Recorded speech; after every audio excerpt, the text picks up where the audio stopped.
This is Jordan Grace, and you're listening to the Social Suplex Podcast Network. BWB, this is One Nation Radio. You better get it right. Rich Latta, James Boyd came to give them life. The Blackest Wrestling Podcast has come to kick all ass and drop it 6 feet if they kicking trash. Word, let me welcome y'all to something different. And if you dig it, man, you should let some friends listen. We be getting it in, this on the regular, dude. Ravish and flow, but this shit rude. See, James don't rap, so I had to break it down. The whole network, man, we coming for the crown. Raps in the columns, I keep them both covered. Making the beats too, so the listeners can bump it. Hit us with the rating, yeah, I'm saying it's a 5. Before you hit it, talk, bob your head side to side. It's One Nation Radio, and this is the beginning. It's Rich, and I'm here with James. It's time to listen to One Nation. We got to unleash the power of the pyramid. This is Mike Sempervive from WrestlingObserver.com. Check me out on Wrestling Observer Live every day. And also check out your boys, Rich and James, on One Nation Radio. This is Kenny Omega. We're listening to One Nation Radio. Check it out, guys. These guys know what's up. Big Kenny Omega fan. That's all that counts to me. Goodbye and good night.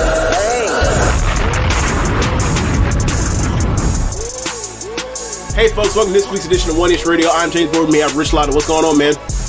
Not much, man. Just walking through this world, just trying to be a real one. Trying to be a real one? That's it. I see. That's it. I mean, you got, look, it's hard out here. You got people that are trying to be real ones, and then you got people trying to be CEOs, and I think that's where we start.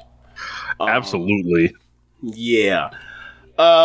Big business, special edition of AEW last Wednesday.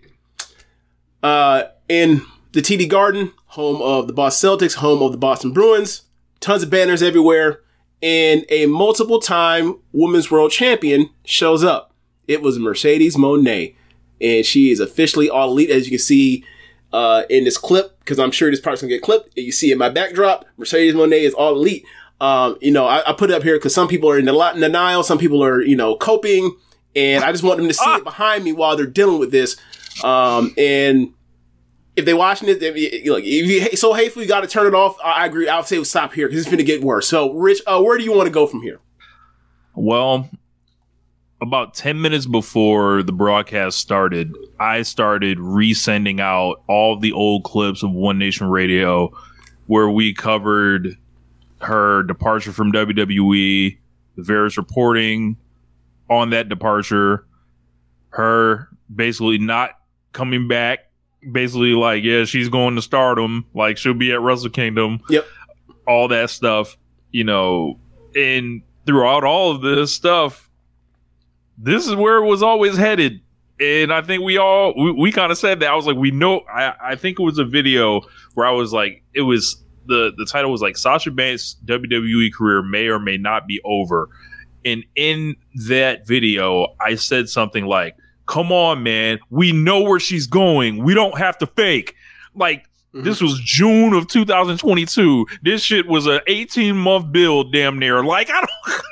Yeah, like it's interesting how much Cody and Mercedes have like generated, and CM Punk over the last 2-3 years have like generated to like these ongoing clips of following their journeys through pro wrestling in their careers, because it's like they're interesting characters. They're at the top of the game, and like around them brings attention, eyes, and sometimes controversy. But with Mercedes, there's a lot of intersections here. Yeah, she pisses off totally different people than the people that like Cody pisses off at times, or that like people that are non-believers of Cody piss off. Same thing with CM Punk. Like it's the same thing, but like these like the demographics of these people wildly vary. And it's interesting to see how they all, get online and sling mud or deal with it. It's really interesting. Yeah. Like with Mercedes, there's her fan base. There's your Gen Pop WWE fan. There's people that don't like her that were WWE fans that are upset with her. There are people that are happy to she's coming to AEW. There are, there's a Joshi element of it now that kind of got mixed into this with her. Yeah. And she is someone that obviously like does not do a lot of talking, but somehow the talk finds her. Yeah, that's always been interesting, hasn't it? Yeah. Yeah, like I think there may be like some like PWI insider or PW insider, connection with Mike Johnson there, but it's very well hidden. I think you got to pay a lot of attention to catch that. But this is where it was always headed. If people don't want to like understand why this is happening, I think they're being willfully ignorant on many fronts. Not only the disrespect in the booking throughout her entire run in WWE, but the disrespect at the bank financially, all the people she was being paid behind. And I'm not just talking the other 4 horsewomen. We're talking about just like people that came along after that, but we also saw more of, the whole deal with more horsewomen getting thrown out there, like, oh, she asked for more than Becky Lynch. Like, we got the second round of all the reporting essentially that confirmed her last time. We got the debut, so they want to throw it out there again to try to fight, the goodwill, saying, right, well, she was asking for, whatever Becky Lynch was asking for, and then it comes out, right? And was it from PW Insider? Perhaps this news that you're about to say, yeah. Another in the long lines of stories, I'm assuming from Mike Johnson, but I'm just going to say for sure, definitely from PW Insider. Yeah, go ahead. Yeah, and it was like, well, who would this benefit? We got to ask this question again. Right. This is what WWE is saying. Yo, we're not going to pay her more than X or whatever, and then you throw out your wrestler who has like a large fan base on their own. You radicalize your fan base to go fight that war in the Twitter streets or whatever, and right, comes down to, oh, she's not worth whatever, and it's like, yo, I think the concept of worth is largely bullshit, personally. Yeah. I think it's whatever somebody's willing to give you. Like, yeah. So, I mean, Rich, we've all been around friends in their romantic lives, and we see people we're saying, wow, they outkicked their coverage, or they, may have not done as what we thought. That's how the market works. Yeah, right? That's how the market works. And it comes out, she was offered, large sums on both sides, and she chose AEW, and she talked about her reasons for it, and I believe it was like Sports Illustrated, and I think this is just like with her, Okada, Ospreay, like this is the big 3 or whatever that came in, that AEW won all of these pretty handily, like seemingly. Ospreay in the last week did an interview with Jericho where he basically said WWE lowballed him, and there were people within WWE that was like, yeah, they were kind of surprised at Triple H's offer and stuff like that. And the Okada thing, he went through Barry Bloom also, so like, right, we know where the Barry guys go. Yeah. But I mean, and then a part of this, when it comes to the last 3 big free agent signings that are coming back to American Pro Wrestling or whatever, like, you hear this conversation from people that are anti WWE or pro WWE, and they're saying like, well, AEW's overpaying for these people, and it's like, ooh, let's get into it.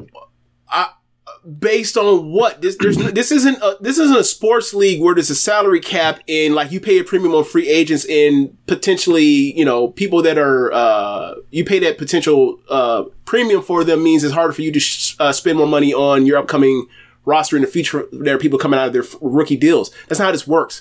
Also, WWE's not in the poorhouse. I don't know who needs to hear this. They make enough how money much again in the first 5 years? I was gonna say, don't they make enough money from Saudi Arabia? Well, don't they make enough money from those TV deals? Don't they make enough money? Oh, it's because TKO's in it now, and y'all gotta abide by those rules. Right. That's why you're upset with it. And the Peacock deal, that y'all can't touch none of that money. Apparently, come on, man. So I didn't know that, but I was gonna get to the part where it's like you mentioned in TKO, like people have reported that, like, as far as the financials, the talent makes about 10% of the pot, as opposed to, any other sports league where they make close to or somewhere around 50, depending on the sports league. And same for WWE. They've always had a low amount of money percentage going to the actual talent. And, you know, Cody just came up. Drew McIntyre's up soon. People, you know, there may have been, you know, a declaration told to people that, hey, as far as like acquisitions, like we're not going above X, Y, and Z. We want to keep this thing where it is. We want to continue, you know, making as much profit as possible and keep paying these people as little as possible. And we don't know that. We don't know that, but given how TKO has ran UFC, it's a possibility at the very least. So people do this whole thing about AEW overpaying, and it's like, I guess. But then you hear about Mercedes that like, oh, she also got an 8-figure deal on her contract. So, at least in the sense of Mercedes, no, this was a competitive. You just lost. This is a competitive. It's just free will. Right. So yeah, I'm you know. A couple different comments coming in.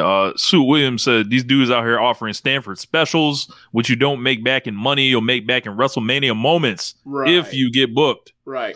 And the thing and the thing about like someone like Ospreay and someone like Okada especially is like they've wrestled in buildings in front of over 20,000 people. I understand like the idea of wrestling in front of 60, 70,000 people. Well, I don't know what it is based off the actual number or what the gate, whatever you want to do it, whatever. Like doing that in front of over 40,000 people. Once you've done it in over 20,000 people, how much of a difference is it for you? Like if Rock came out right in front of 20,000 people or in front of the WrestleMania crowd, he's still gonna goosebumps. And so it don't really matter. I've been doing that shit all random all week. I've been telling Rich like that shit is just funny as hell to me. He's like, yeah, every time that man come out, he's just titillated from the electricity. Have you seen Rock's new entrance? Yes. With the lightning? Yes. That shit's cool. Yep. Anyway, Yep. Yeah, like after a certain amount of time, if you're someone like Mercedes, you've been there, done that, right? How does that really appeal to you? If you're someone like Okada that's main evented Wrestle Kingdom all those times, what does a WrestleMania night one in the 4th match gonna mean to you? Right? Like Jack shit. When Danielson left, when Daniel Bryan was leaving for AEW, and he had his last WrestleMania main event, a triple threat with Edge and Roman Reigns, and afterwards he had those quotes saying like, "I went out there and I felt nothing. I felt nothing. I had no surge of adrenaline, no nothing." And people were like, "Nah, he's playing around. He ends up going to AEW." It's like, because he's been there, done that. You know, that's like the old story about the Doors when they did the Ed Sullivan show, right? You're like, yeah, man, don't you sing this lyric because you know you wouldn't give, you know it wouldn't be as true. Baby girl, you couldn't get much higher. You couldn't sing that. Oh, they go out there, they sing this shit, and they say, hey, buddy, you'll never do the Ed Sullivan show again. Guess what? I already did the Ed Sullivan show. Right. Morrison said that. Yeah, so like it's just I just love how crazy she's driven everybody. How much she has turned people that swear to God that were like, we got the bookmarks off. They swear to God that she would never appear in AEW. I had a hearty laugh at those people. Yeah.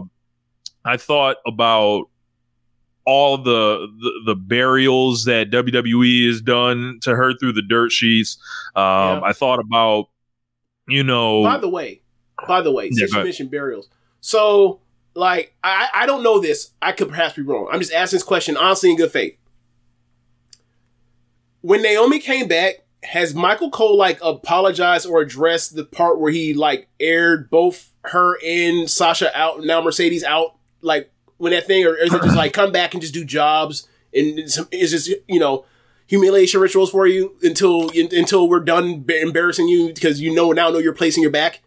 I don't know. You know, I am not a regular WWE watcher to know if they went on television and looked in the camera. And Pat McAfee's back too, so he can go right back next to Michael Cole, and they could do it together if they wanted to. Yeah. But I didn't see anybody clip that and send that out. So it's also funny at that time, like Pat McAfee, you were rewatching. We watched it a few times at the time when it came out because it was like so like nasty. Just Pat McAfee was like, he's making the face. He's like, bro, he's making face of be like, either he's responding to, and he's also like making face like, I want to make sure that the camera's on me and they realize I had nothing to do with this. So yeah, man. But yeah, another great point, Brewhaven. WWE fans love the phrase "get the bag" until AEW started offering them. You know, I think that wrestlers, like, this is why AEW exists. This is why WWE fought so hard to try to not let these guys get off the ground. Like, this is why NXT was put head to head. This is why they tried to, like, essentially stop them at every fucking angle when they were fucking counter programming Fight for the Fallen, where AEW's main goal was to collect email addresses and data, right? And then, like, up front say it was a charity show. What did WWE do? We're going to start running shows we've never aired on the WWE network at the same exact time. Like, all this stuff lines up. They didn't want these people to exist for shit like this, because if they pretty much want to treat them like the Mac, they want to keep them broke. Give them some money, they're liable to go crazy. Yeah. Yeah, and like, this is if the thing anybody's keeping the wrestlers broke, WWE wants to be the one keeping the wrestlers broke. Yeah. And now it ain't even just their idea. It's also people that owns them. It's also their idea too. Like, everybody up top wants to pay them as little as possible. So yeah, you know, like, this is the thing that I think, you know, this is why I'm glad AEW exists. Like, if it doesn't work out, you're burnt out creatively, you feel like you're stuck, you can leave. And if you want to, you can come back. Look at Cody. Cody left. He was stuck in, you know, prelim comedy act thing forever. He left. He thought more for himself, and he was fucking right. And, you know, we had John Moxley burnt out, felt like he was doing silly shit. He wanted to leave. He was proven right. So, you know, I hope Mercedes proves you know, is proven right eventually too. And, you know, the lifeblood of pro wrestling is new matchups, right? So over time, people going from AEW to WWE and back and forth. Like, I'm all for that. Like, that was one of the cool things about having the benefit of being old enough to see WCW and WWE at the same or WWF at the same time. It was like people were able to go back and forth. They had a great run of tickets leading up, you know, to Big Business. I think they finished maybe above 9,000. Wasn't it something along the lines of what is it, above 9,000? Oh yeah, the Dragon Ball Z stat thing. Yeah, I know my Dragon Ball Z. You know. So I remember, I think along the lines of like once she tweeted out Boston, you know, with the boss and everything, like tickets moved, like she sold like 1,000 tickets moved since that moment or whatever. So I don't know if you just say that's a great walk up, or you include that in saying like once she made it as obvious as motherfucker, I'm in the building, come tomorrow. Tickets move. So yeah, like she moved some tickets. That's a big deal, because like we talk about Becky Lynch and like her percentage in the Observer Hall of Fame voting, whatever else, and like me and you think like if Becky don't get in, we're just never putting women in ever again. And like Mercedes, that's to her credit. She was able to move 1,000 tickets in a day, or over 1,000 tickets. I think somewhere between 1,000 to 1,500, but whatever. Like that's to her credit, and we'll see where this goes, because like we know she has very, very passionate fans that will dox you if it comes down to it. Socials on the timeline. Right? That's right. Right. And we talk kind of crazy, but the thing is, like, if you watch our stuff, you know we love Mercedes too, so they ain't never doxed us. Hey, I'm an OG Mercedes fan, according to some of the folks that, you know, I was talking to. It was like, oh, you an OG? I was like, yeah. You know, I was there in 2014 at Full Sail. You know, I was watching number one contender match with Bayley versus Sasha Banks. I guess that puts me down with the Mercedes Mafia. Hey, you know? Rich, remember during the Iron Woman match? We was in there. We on camera. And while they yelling Sasha Ratchet, we yelling back, y'all just racist. It was us. We've been on these front lines. Fighting the real battle. We have receipts. In person. Almost a decade in this. Almost a decade in this thing. Yeah. Yeah. Do we ever tell people the story? No, y'all just racist. Yeah. Do we ever tell people the story of how we got those tickets and what I had to do to get those tickets? Probably a long time ago. So, yeah, for those that don't know, Full Sail Central is, you know, it's It's on I-4 next to Orlando. It's on the other side of Orlando from Tampa. And we live 20 minutes west of Tampa. So to get those tickets, I had to meet someone that had tickets to that takeover in Orlando. I drove from an hour and a half, 2 hours to Orlando and back the day before to then pick up Rich the next day and then drive back to Orlando to watch the show and come back home. We ruined this Bentley and Mercedes fandom. Look, and not only did we do that, we had to wait outside before they let everybody in that sun. And it was like, it was October, but it was still fucking hot. It was Florida. Y'all don't understand. Yeah. I don't think people realize that, like, we don't have a fall. We have a second summer. Yeah. But I want to talk about obviously how she did.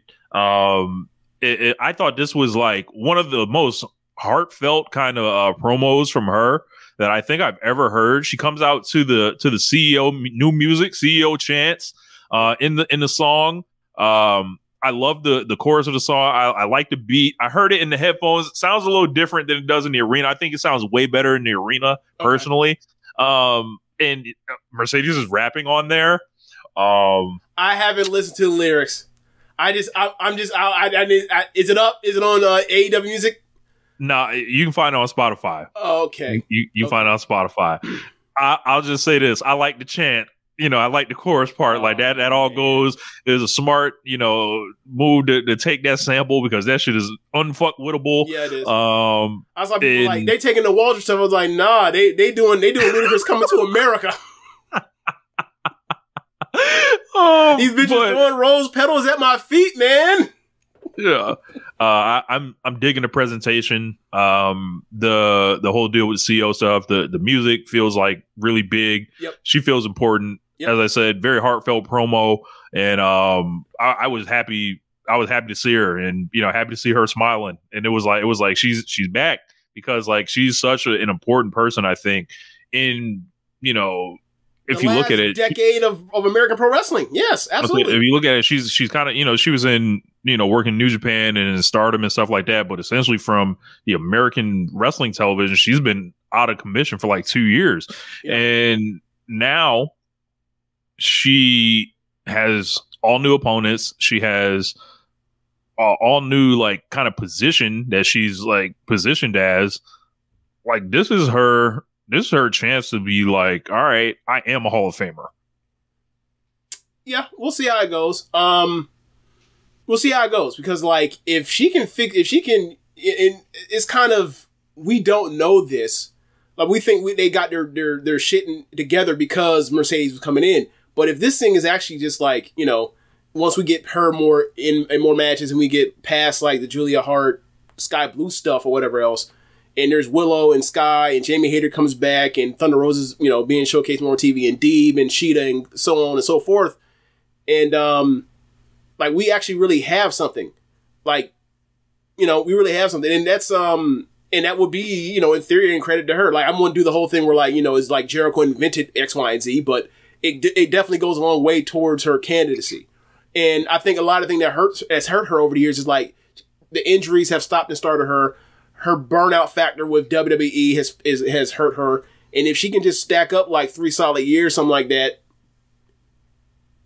compared to what her average work is, you have to look back and be like, well, while doing business, like if you add that in and then like you add in like, all right, this, what has been perceived as like this major black hole on this promotion, right? If she comes in and fills that in, right? How do you not have an influence argument there? Right. Like, as she stands right now, I still think she has more work to do, but like there's a chance to do it. So I'm happy to see her, get a chance to do her thing. And this whole event was built around her, and it felt like it. Yeah. And like it was cool seeing the crowd take to her, and also it was interesting to see like how people reacted online to her. It was like, I talked about this a while back about Sasha and WWE, like the fandom, the super fans when it comes to our hardcore fans when it comes to that is like, it's almost like the Laker Kobe thing. Like there are hardcore Laker fans, but there are also people that are just Kobe fans, and like they don't you know, and like they are Kobe fans first and Laker fans second. And like to see the people like doing the whole thing where it's like they turned on Dynamite, and then the second like she was off air, they cut off until they go. And then, that was corny. And then they cut back because they knew she was coming back out. I was like, you're right, it is corny because like, oh, this is your personality. Like because it was performative. It was like you didn't have to show us that. Right. You could have just did that in the comfort of your own home. You know, you could have turned off the Mercedes segment, fix yourself something to eat, put your kid to bed, took the trash out, whatever. Came back, watched it, tweeted about it, whatever. But motherfuckers want to be corny. They want to be like, they want to be like, no. Don't get me wrong. Like she remarried, but AEW is stepdad, and I hate that nigga. That's exactly what that was. That's exactly what that was. like once she came on screen, like, and they showed, because I saw the clip, like they wanted to show a replay of Swerve giving the house call to one of the dudes in Undisputed Kingdom, and like all I saw was that one kick, and like all I saw when they clicked that shit, I was like, that's basically her praising this shit. I was like, that's basically her saying, "Nigga, you ain't my daddy." It was funny to me. And like the way the coke that's going on, the alliances, the allegiances, it's all getting nasty. It's all gonna be weird, and it's like, all right, we don't see where the allegiance is when it comes time for her first match on pay-per-view, because I don't give a damn how much. All that money spent the same, don't it? No. I was like, I don't give a damn how much you like Mercedes or not. You dropping that 50, you may as well stay around and you may as well pull up a fucking chair and watch the rest of the show until she comes on. I'm sorry, they don't divide that up. You know, like, actually, can I only pay 18 for Mercedes' match? What was the movie that Chris Rock was in when he was playing someone broke that was like trying to get a rib sandwich? He went to a rib shack and they was like, how much a rib sandwich cost? He was like, $8. He was like, how much for one rib? that's what these motherfuckers do. When they talk about, can I get like the 10? How much can I get this Mercedes match for 10? Like, no, you spend this whole 50 with your broke ass, with your cheap ass. Sit your ass down, you know. Watch a damn show, you know. Yeah, but yeah, I'm glad that she's, you know, back on someone's television wrestling, and I'm glad she's healthy and everything. You know, last time she saw her, she was injured with the New Japan Strong match with Willow, so. Glad that's all cleared up. And like I said before, like, shout out to Tony Khan, really relieved for Tony Khan. We said that may have all the egg on his face for showing her left and right and front and center, up and down and side to side, everywhere in Wembley Stadium in the press box. He can finally be relieved that he got pinned to paper. Cause bro, reeled her in, you know. Cause bro, that would have been super nasty if she had used that man for promo to come back to WWE. In fact, if I was WWE, if I was in if Vince is still around, Vince would have been like, yes, I'll pay you an extra $1 million more just because he did that. Like, not to go. Right. Because look, that money ain't nothing to Vince. You know what Vince spent money on. Exactly. Y'all know. Yeah. Y'all can check my tweets. That was, you had him hot with that one. Oh yeah. Man. In that case, it was like, how dare you talk about my daddy like that? Oh yeah, man. But let's move it on. So the AEW Tag Team Tournament got announced over the weekend on Friday night. So I don't know if like people thought this tournament was going to be more serious than I thought it was going to be. Like, I didn't think it was going to be some super tournament or anything like that. You did? Because quite frankly, like, they don't really have that many teams running around right now. A lot of people have booking that is tied up elsewhere. And I think, you know, you look at the thing on it and you're like, where's the BCC? Right. Where's Claudio and Moxley? And I was also, me, I saw the tweet from Pentagon saying that Phoenix was healthy. So my thing was like, where the fuck are the Lucha Bros? Like, just stop playing with me. Floyd and Sam started like a side podcast project. Are they gonna continue? Do we know? They're gonna continue doing it, right? Shout out to them for sticking through it, because look, if that had been me and you. Yeah, we would have wrapped it up. We would have came back and gave you like a 5-minute thing explaining why we done, bro. But BCC, like BC not in it. So like, Right. all right, you know, we know Jon Moxley is challenging Tetsuya Naito. Don't get worked by the New Japan Cup and whatever the fuck is happening. Whoever is winning that shit is losing. And, you know, they're doing Moxley and Naito. And obviously that would make Moxley unavailable if he's the IWGP champion. And look, I'm here to tell you right now, that's just not, look, it's absolutely within reason. Okay. Yes, it is. Trust me. Yes, it is within reason. And one thing I would like to point out is, Rich, do you see the Final Four for the New Japan Cup? I saw the final two. Okay, so Goto, who replacing Finlay, beat Sonata, which means, you know, it means Dave Finlay was gonna make it to the Final Four. Tsuji's in there. Trying to think of Evil's in there. Evil. Yeah, who's the fourth person I'm missing? That was it. It was Sonata, Goto, Evil, Tsuji. Yeah. And then yeah. Are you spoiled after that or no? I don't care. Go ahead. Okay, so it's Goto versus Tsuji in the final. Okay, that's good. So you know, it's time. Hiroki Goto, you know, strap him up. Let's go. Interesting. 8 times the charm, you know. Oh, I'm looking at Sam in the chat. Sam said, "I got worked." You certainly did. Yes, you got worked like a speed bag.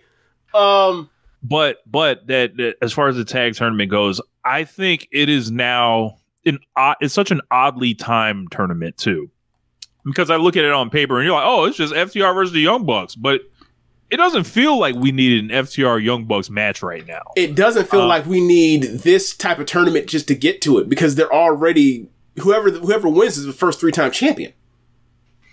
Right. And I feel like a FTR Young Bucks match can have a better build than just a tournament final.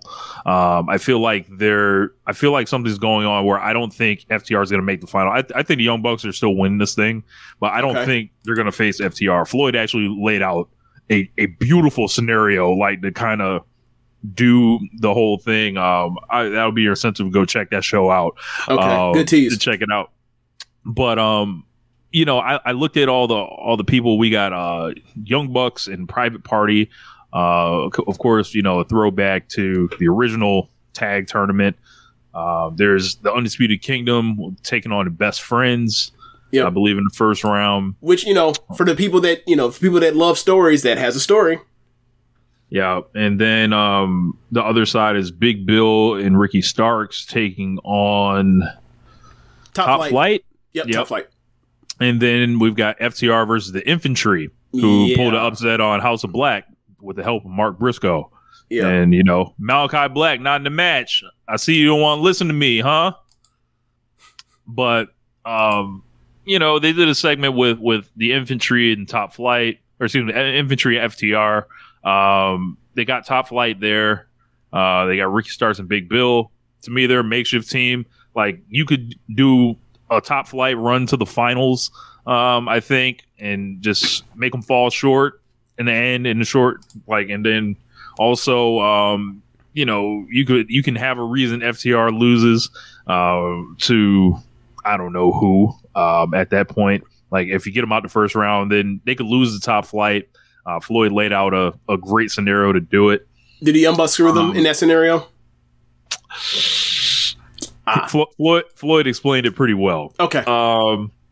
But it was like, all right, you know, you accomplish a couple things there with, you know, short term, long term, and then whoever else. Because I think the belts need to go on the Young Bucks. Like, they're by far the hottest act in the tag division, and let them Bob Holly this shit for a little bit. Hey, Rich, they've always been. That's true. Let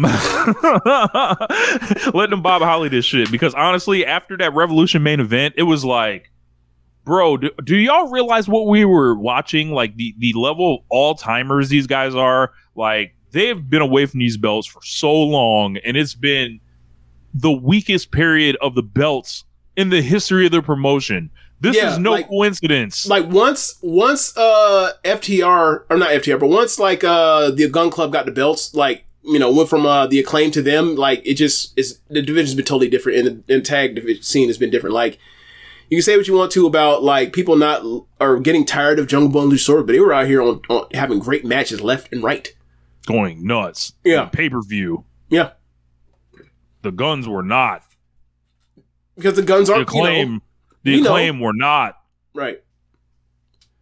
Yeah, I mean, the Acclaim had their run with Swerve in Our Glory, but that was it. Like, you know, but yeah, but after they got them belts, like they couldn't really. Yeah, because they were in there with Swerve in Our Glory.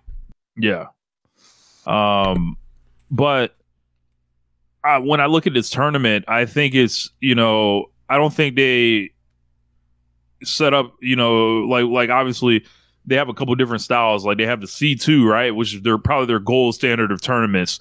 They've got the trios tournament. They've only done like the first trios tournament, the Continental Classic, and the first tag team tournament in like a couple of the eliminators.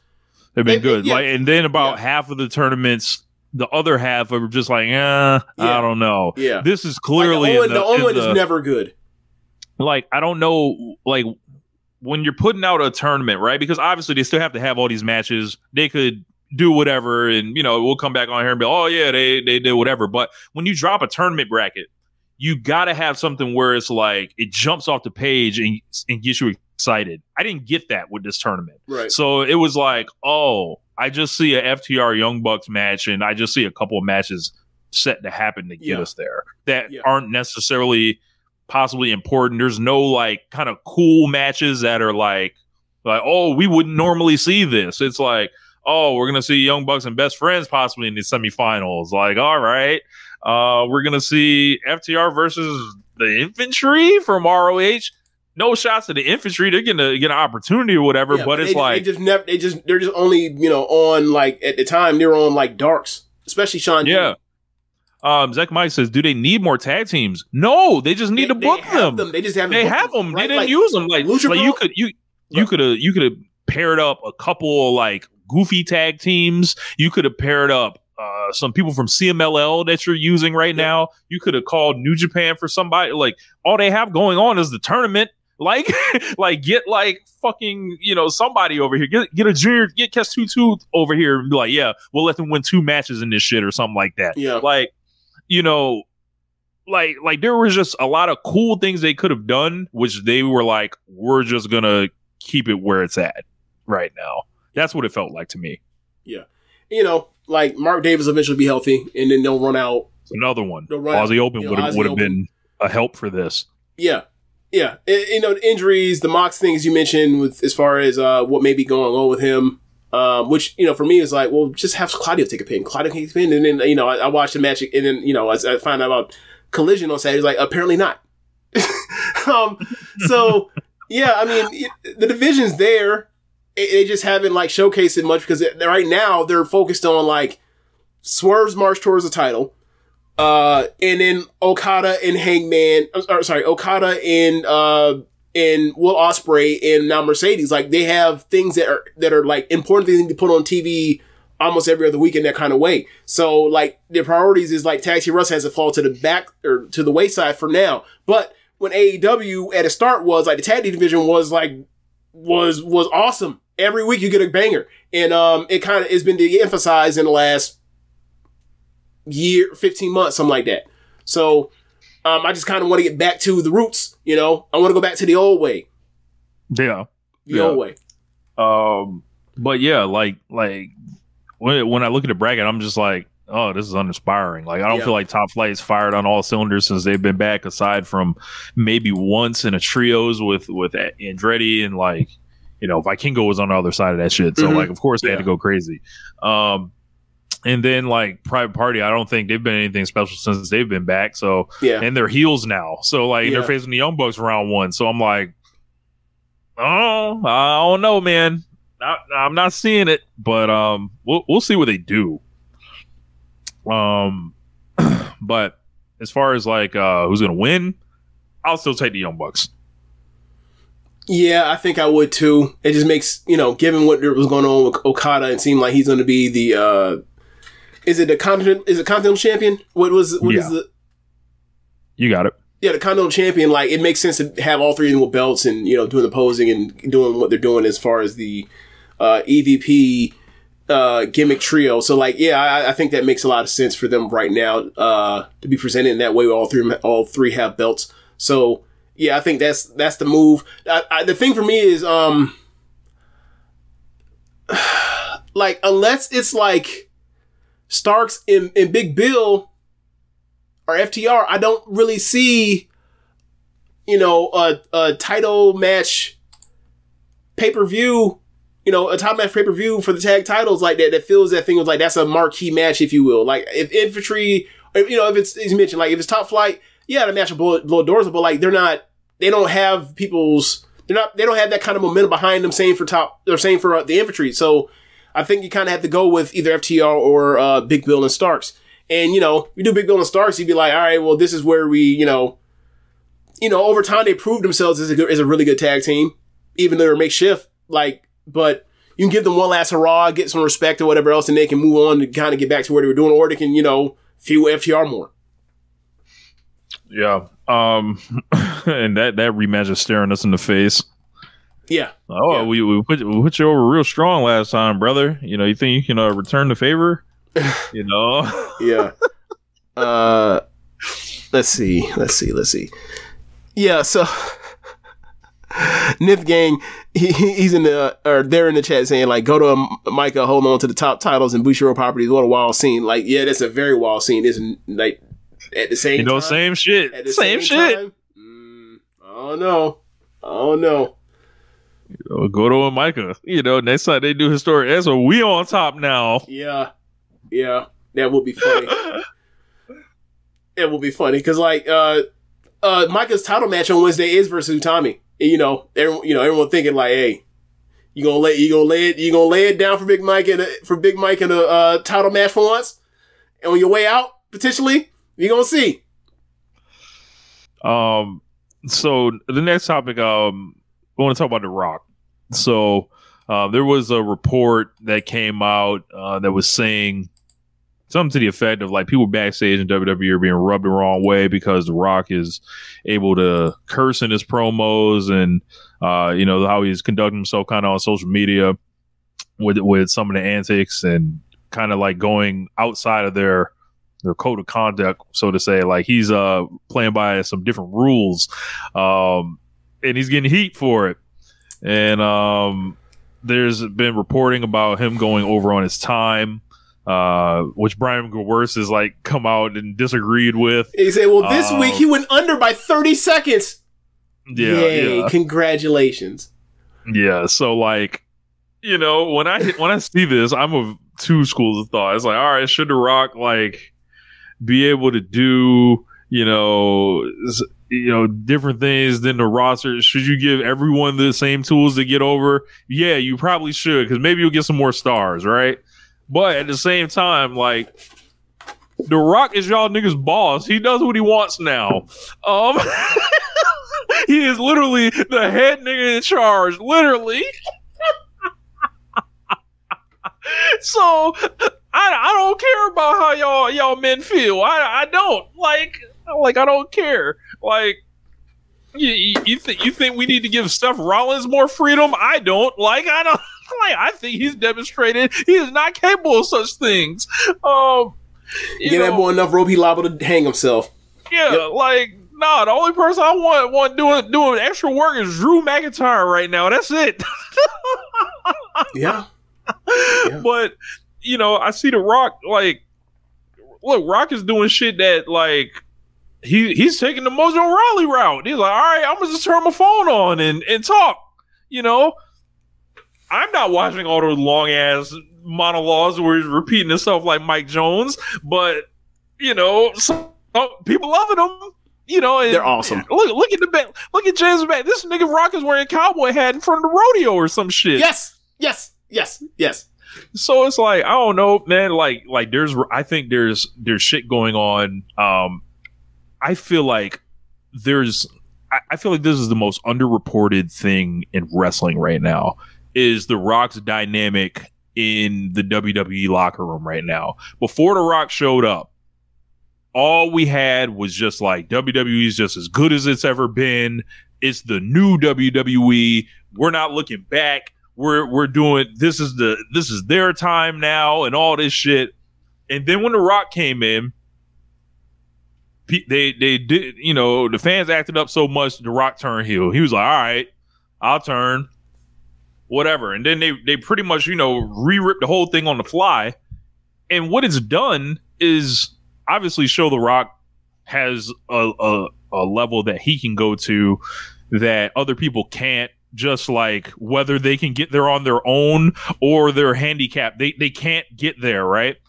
But it's like, all right, y'all, like this whole era that y'all built, like that shit was fugazi. It was like when it came to it, like, you know, The Rock came in. Like, how does the roster feel about this shit? For one, can I tell you? I was gonna say, how does the people like in power, like your Triple H's, like how are they feeling about all this?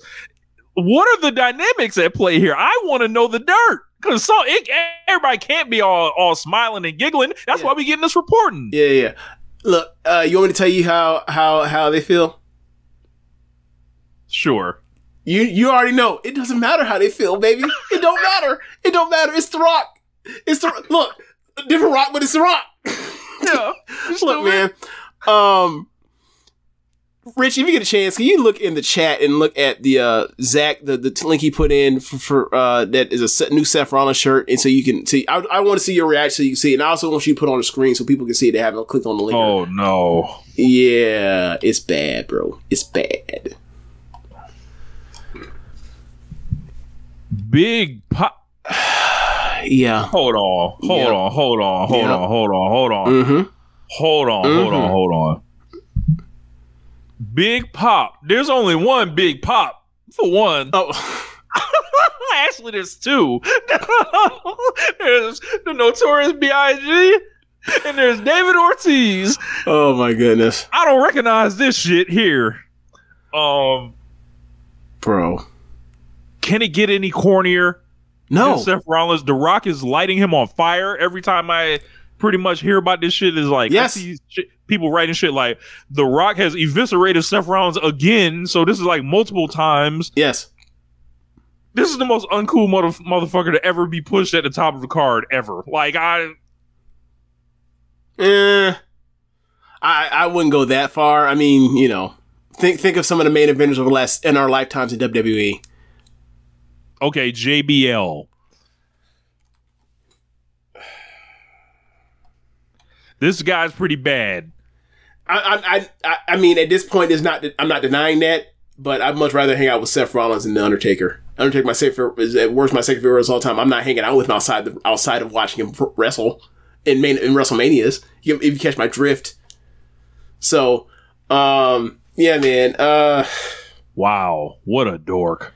Big pop shirt. Yeah. Like, putting, you know insider phrases. Like that putting insider phrases on T-shirts now, man. Rich, that is a Young Bucks shirt that is being made, that is being put in Gap. That's what's going on. Like, or Old Navy, or whatever. It's like, or Target. That's better with Target because, you know, the most deaf right now. Like, that's why don't we just send him home and he can support Becky from the home, you know, and be a full-time father, you know? I mean, I guess it's too big of a check to turn down, I guess. Maybe Becky's like, hey, you gotta earn your keep. I had to give birth. I had to do all the other stuff with it or whatever else. I had to come back and get myself in ridiculous shape after having to give birth to this child. I'll be damned if your ass ain't working. Maybe that's what it is. I don't know. Go home, clean the bathroom, take the trash out, you know, mop the floors, do the laundry. Seth, you don't have to keep doing this to us. You don't have to keep doing this to yourself. You can take it home, you know, disappear for a little bit, out of sight, out of mind. You won't have to worry about releasing no terrible merch. You can keep them ugly clothes like in the closet. You can just wear shirts and shorts all day. Give it some consideration, Seth. You know, well, we'll see after WrestleMania how that goes. Because I see people saying like, who's gonna lose the tag match? I'm like, Seth, the fuck you think? You think Ross gonna get pinned? No. You think Roman's gonna get pinned the night before the Wrestle match with Cody? No. You think Cody's gonna get pinned the night before the match with Roman? No. Seth is screaming. That's a pin eater right there. See, I don't know. Maybe You know, like, y'all don't have figured out how this all works. But like when they do this kind of stuff, right? That, you know, if you watch New Japan, or you watch AEW, that screams pin eater. Like, bro, who looks like more of a pin eater right now? The trios of the best friends when it's Orange Cassidy and Trent and Chucky, and it's like Trent's getting pinned. He's getting pinned. It is like, or it's Cody and Seth. Seth's getting pinned. Honestly, I wouldn't be shocked if Seth didn't get pinned here. If they had Rock go over Cody, tapped out, submitted. No, they could have Rock. Sharpshooter. They would have Rock pin Cody. Ooh, that's nasty. And then give Cody the belt the next night. And you got an opponent set up for down the road. Cody already lost to Drew McIntyre earlier this month, so that's a flashing alarm. Cody's winning it this year, by the way. I feel like there are a couple flashing alarms going off. The only thing that can stop this is if they do that meeting right before they go out and they pull Heyman, Roman, I know, here you go. The Rock, Triple H, and they pull Cody in the room and say, Cody, we're going to need you to do the favor for Roman here at the last minute, because somebody at the last minute, whether it was The Rock or Heyman, says, I can't believe we're going to do Roman Reigns and The Rock without the belt on the line. Like that's all it's going to take is that one line. And then Cody is up in smoke like the Dr. Dre tour once again. Look, man.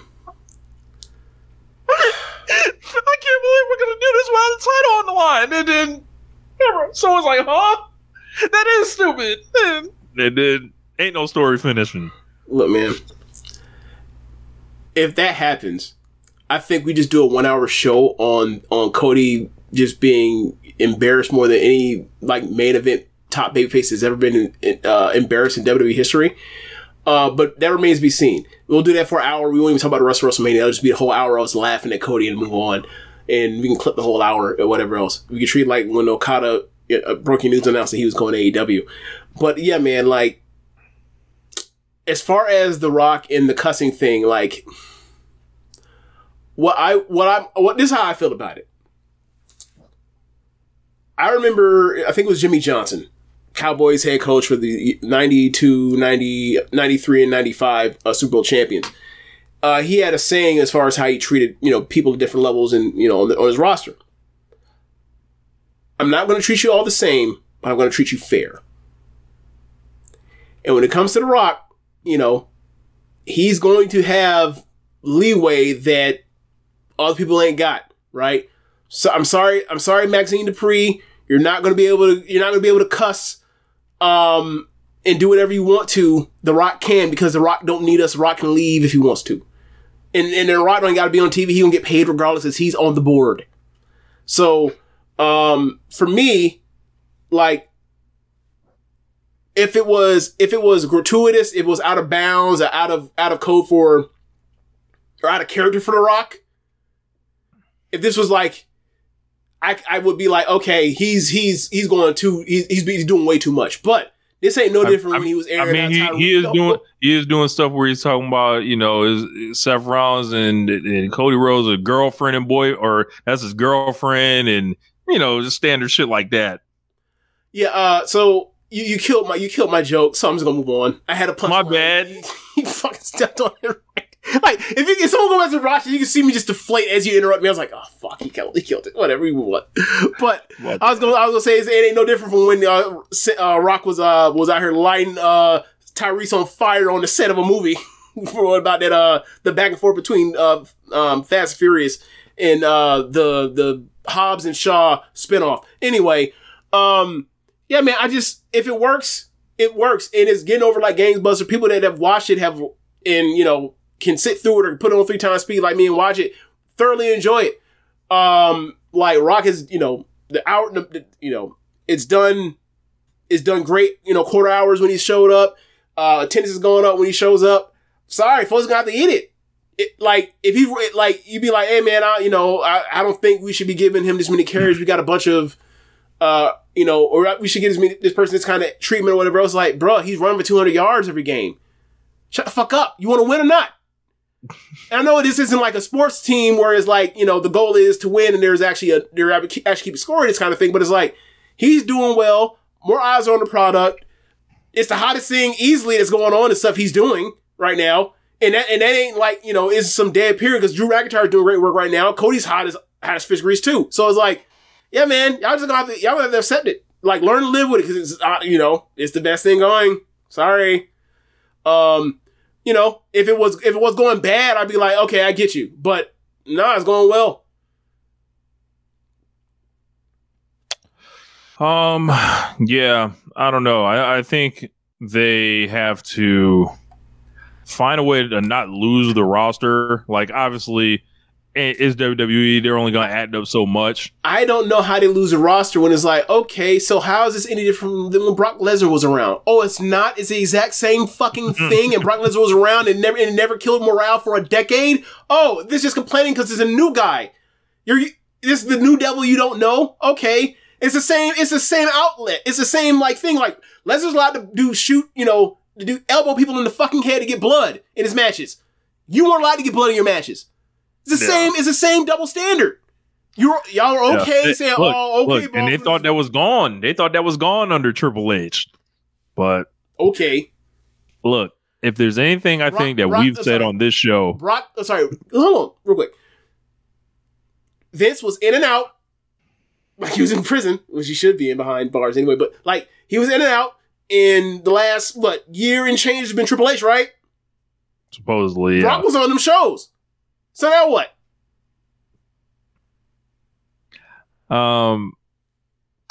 I think the deal was like, they thought it was a new WWE, but much like we've said, the new WWE is the old WWE. But even if this was, I'm disappointed because I thought Triple H would not do double standard stuff, whatever. But it's like, do y'all have any self-awareness to realize what the fuck is going on and what we're talking about here? You know what I'm saying? This is like the shit where it's like, yeah, man, like, it's crazy. Like, I gotta show up. The team means I'll be here 5 minutes early. Meanwhile, like, Lawrence Taylor can go out there and he can show up a half hour later, not show up at practice at all, and it's okay. He can still play. Yeah, because it's Lawrence fucking Taylor.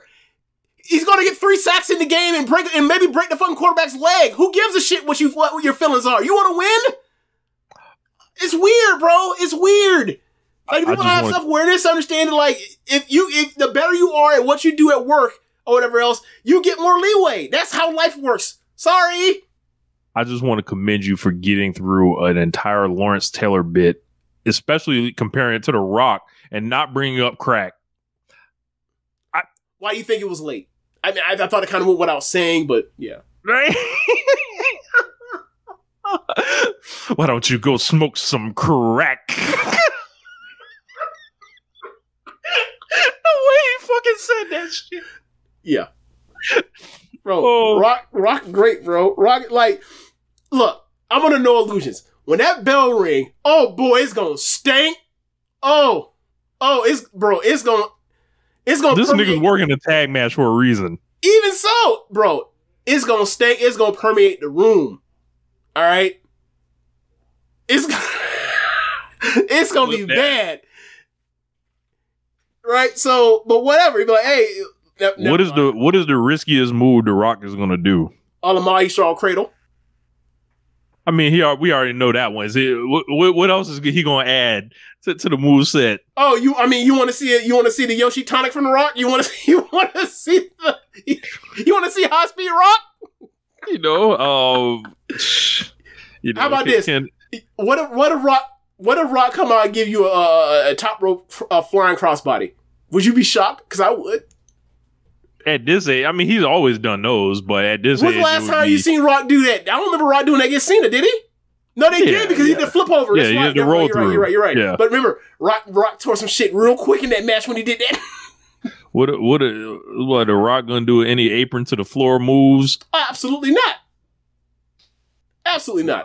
Ain't no way. The Rock Driver 91. The Rock Driver 91.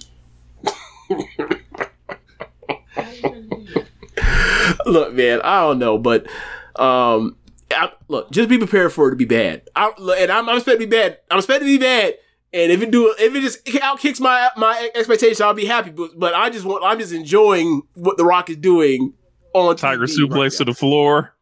Masawa Kobashi 2003 style. Rock gonna do a super crazy wrath. I don't think they got that kind of ramp in WWE. I don't think they got the horizontal ramp, but yeah.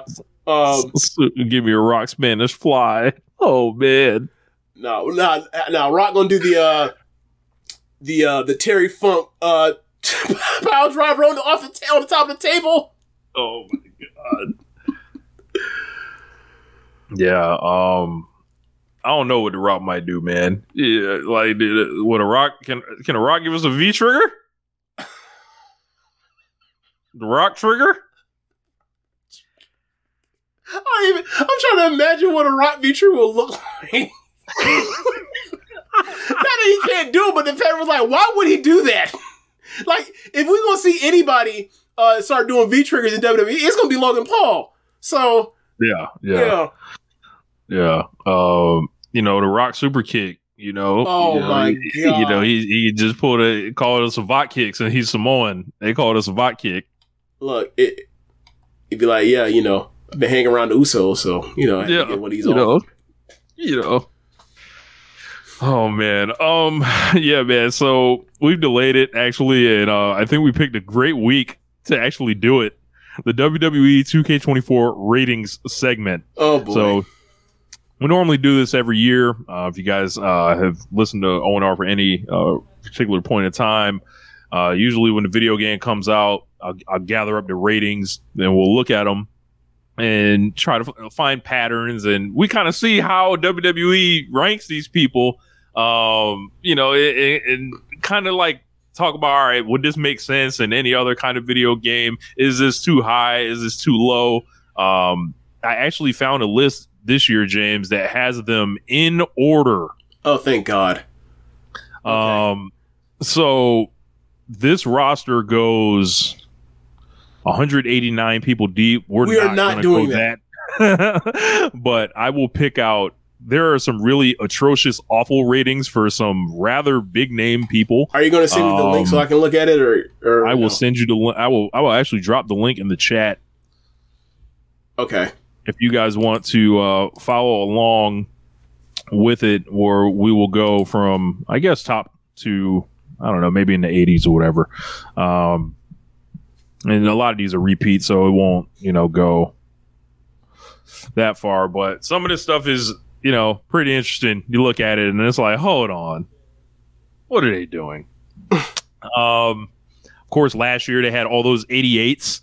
Let me see this year who they got in those 88s. I only have a couple this year, but last year it was like literally like 15 people, and it was like, all right, man, y'all want to y'all giving goofy ratings out.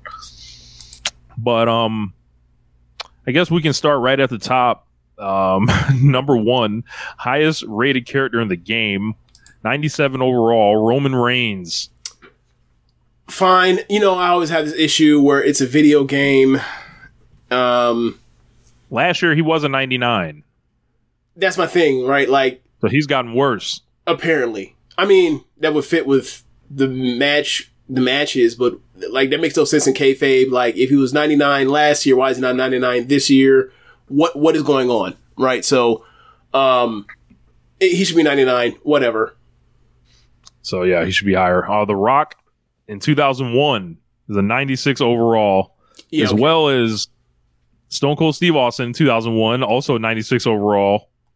The Undertaker in 2009, also 96 overall. So Roman Reigns better than all those people. Yoki.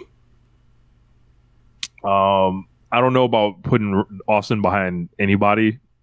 I mean, or Rock in 01. Rich, sorry. Like they got 90. They got Hulk Hogan in 94. That's interesting. Like since when has WWE lore in history like ever put Austin and Rock and the Undertaker above Hulk Hogan? I think that's Quite a change. Correct me if I'm wrong, but like, aren't people upset? Isn't Hulk Hogan such a big deal that people are upset that like Roman Reigns is challenging Hulk Hogan's record? That ain't even his fucking record because he's third place actually. Yeah, 94 for Hogan feels low. Like Bret Hart in some of these games in previous editions have been 94. Has been disrespected.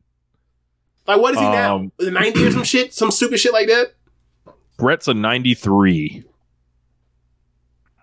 Okay, so yes, that's actually a decent rating for him. I would have gone 90. I would go 95 or whatever for Bret, but whatever. I would go 95 for Bret. I think Bret's too low. Get back to the Rock. Current day Rock 94 overall. John Cena 94. I mean, think you could bump Cena up a little bit. Look, is this John Cena historically John Cena or John Cena right now? They've got 2 John Cenas listed here, and it looks like, the legend version of John Cena. So I'm guessing the way to differentiate is like one has the full hair, the other one has the bald spot. Is that how you gonna do this? Sure. Okay, bald spot John Cena. Low. He got to be somewhere in like the high 80s. Yeah. All that man do is lose. He show up. He buried a motherfucker underneath the damn mantle of the earth, and then loses to them, and then leaves, and then like people still remember how he buried that person. They ain't worthy. How many fucking Undertakers do they have? So they have 2 more Undertakers here. What years? Actually, they have 3. Oh, God damn! All right, 2014 Undertaker, landing strip airplane Undertaker, 94 overall. 1998 Ministry of Darkness Undertaker. I thought Ministry of Darkness Undertaker was 99.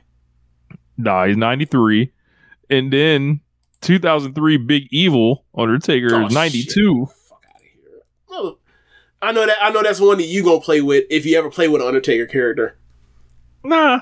I would rather go with 09 Undertaker or like the 1996 Undertaker. I thought you would go with that because like you like the rolling and the motorcycle, all that shit. But okay. Nah, I like the Undertaker with Roland as a good guy. When he's doing Big Evil and he cuts his hair, he switched music and shit. He wasn't using Roland. Okay, I didn't know that. Okay, I was watching in that era, so Thanks, Triple H. I'll take Roland. All day. Speaking of that, clear that for the game. Speaking of that, we've gone pretty far for not to see banana boat nose on here yet. Where is Triple H? Where is Triple H? Seth freaking Rollins, 93, same as Bret Hart. Nope. Tragic. Nope. Should be lower. Cody Rhodes, 93. Why in the world would Seth Rollins be in the same rating as Cody Rhodes?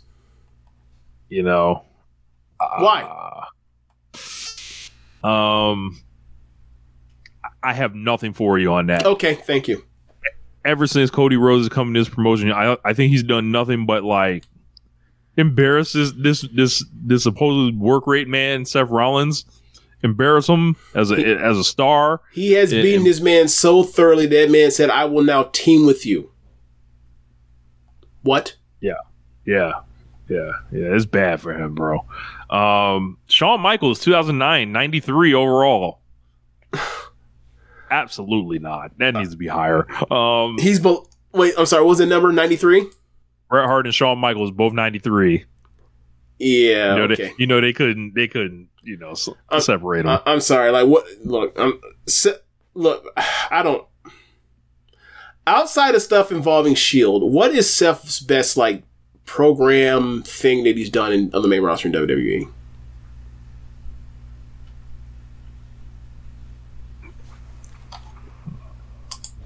Long pause. Thinking. Well, why you consider that? Like just John Cena. 2015. Okay, yeah. Okay, so I would like to counter that with like any of the Undertaker stuff Shawn Michaels did, the Kurt Angle stuff, the retirement of Ric Flair, Chris Jericho, the Triple H stuff, the Chris Jericho stuff, right? Like the Razor Ramon stuff, the Bret Hart stuff. Like what are we doing? What are we saying? This is bad, man. like Seth Rollins being 93 and then Brett and Shawn being 93, like I've said, understand these are the heroes of my era and whatever else, and I know we're done with the 90s, but I'm sorry, I'll take Owen and Brett versus anything Seth's done. Sorry. Ultimate Warrior 92 feels proper. Is that too low?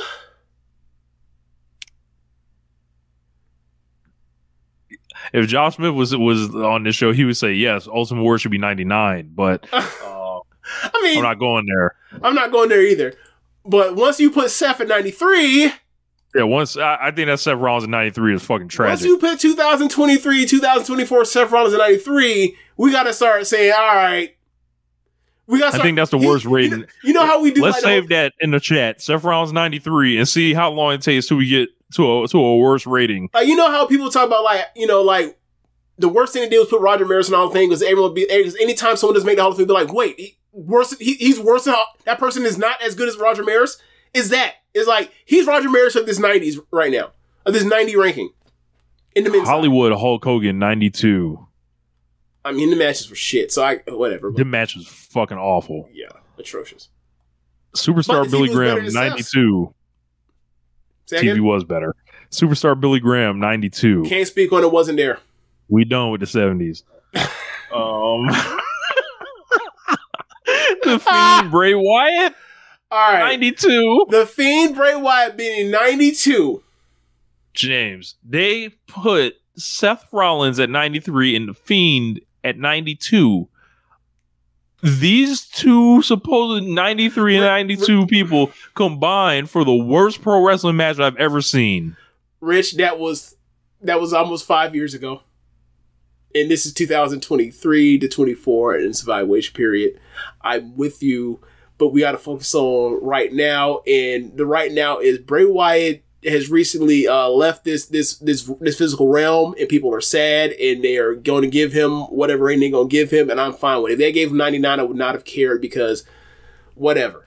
I ain't going to speak on it. All I'm going to say is you can go to the Social Suplex Podcast Network YouTube channel, and you can type in Bray Wyatt, and you can see what we've had to say about Bray Wyatt / The Fiend over the years or whatever else. There's one in particular more recent in the last few months, and I'm going to leave it at that. But he's no longer with us, and he got that rating.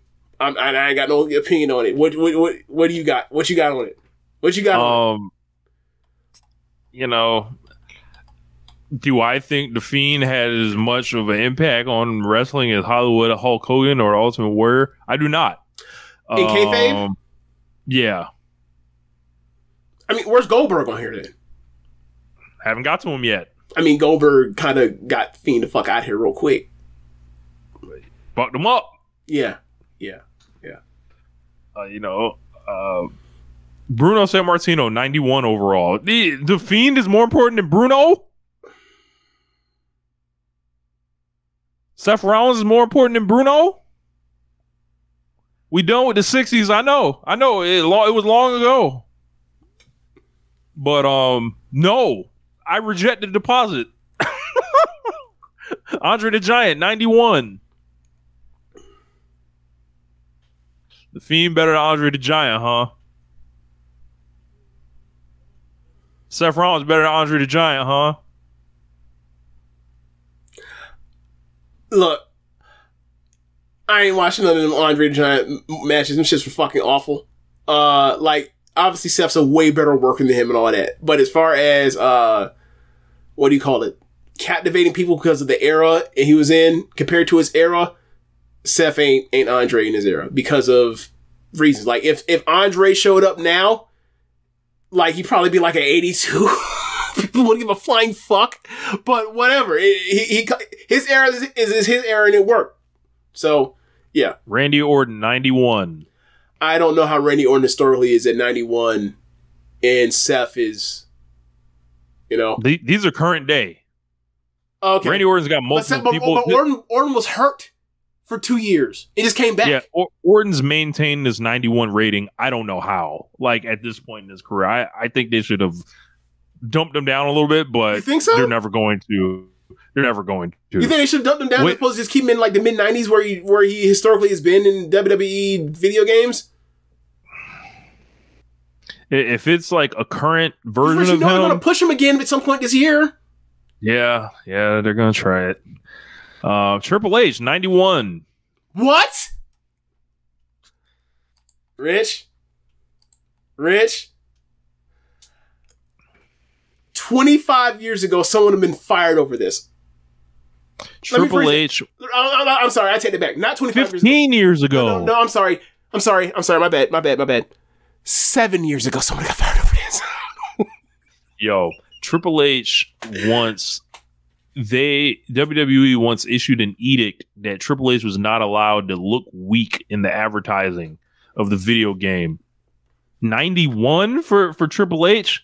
This had to be some type of oversight here. I think there was a fuck up. You tell me that Seth Rollins is above Triple H? Hey, bro. Hey. This is Vince's vengeance. When Vince came back and said, "Oh, we got something for you, Mr. Triple H." He tried to throw me out. I'm back. He didn't realize he would only be back for so long. He said, "I'm gonna fuck this man over in this video game." Yep. Dusty Rhodes, 91. That's interesting. I think that might be a bit too high for him in kayfabe of WWE at the time he was in, but you know, whatever. I think actually the Dusty that's in the game is not polka dot Dusty. It is like NWA Dusty, like Dusty that was there in like the late 70s. So you should. So if that's the case, I think it's fair. I think the 91 is fair. You said 70s, early 70s, late 70s, late 70s. He should probably be higher then. So we got Muhammad Ali, 91 overall. I don't know, man. So this is based off the Inoki match, and that's it. Have you ever watched that match? No. Same. Fuck no. We done with the 70s. We done with that shit. Yeah, man. Muhammad Ali. I don't know, man. I'm still taking him over Seth Rollins. I don't give a fuck. I mean, it's a better promo, obviously. We literally seeing what Muhammad Ali is doing to Seth Rollins right now with The Rock. That's funny. Yeah, nah. Like, I don't know what to do with that. Is Mr. T in the game? You know, he might be. I'll check. Has Mr. T ever been in 2K? I don't think he is. Okay. Triple H in 2008, also in 91. Way higher. Yeah, I would think that'd be a little bit higher. At least a 94. Okay, what's this next thing I'm seeing here? What is this shit? John Cena in the NWO. In an NWO t-shirt from the Bray Wyatt pandemic WrestleMania match? They've got all these different shits like as part of the WrestleMania mode.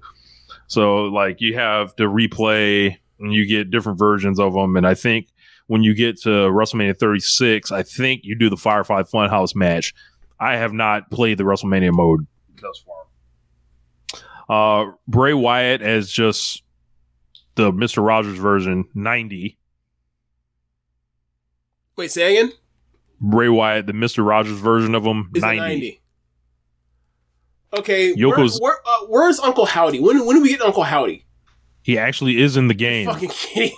I'm dead serious. I have not seen Uncle Howdy yet. I have not played. I have not beat up Uncle Howdy because I'm not fucking picking him for sure. Oh my god! All right, 90 Yokozuna. Fuck no. Yokozuna trash. I know people like say, "Oh, he's a good big man." You ever watch any of them fucking Yokozuna matches? This is my question to y'all. You know what a good bro? Go ahead. Sorry. Y'all watch Yokozuna put them niggas in them nerve holds. Like, was y'all saying this shit was excellent?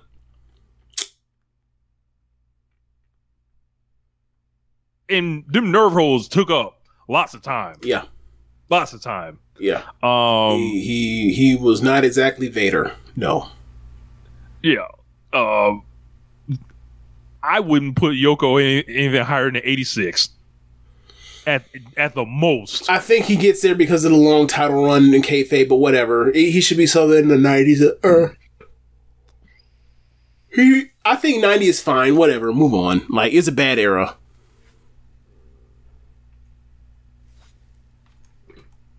Eddie Guerrero, 90.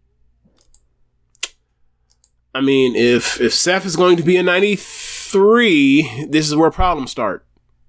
Because then you'll be like, for me, I'm gonna be like, where's Ray? Where's Eddie? Where's Angle? Gunther, 90. Yeah, that's a. This Yokozuna shit trash, bro. Yeah. Like I don't recall. We done with the 90s. So I don't recall how it has been when like they've had really good Intercontinental champions in past in 2K, but like I feel like the good champions at times would be higher than just 90. Or am I just incorrect on that? I think that's about right. About right? Okay. I figure like a 92 rating sounds more appropriate for like a long reigning IC champion. Look, I would think Gunther can easily be a 92. Easy. Yeah. Rob Van Dam, 90. I don't know. Fine. Feel a little low for Rob. I think you gave him a 91. Well, maybe 92. They liked him. When they gave him a shot, he fucked it up. Whatever. Right. Logan Paul, 90. That's right. All right, fine by me. Gunther and Logan Paul, same rating. He should be above Seth. You know what? I'm with you, my brother. I'm with you. I'll take Logan Paul.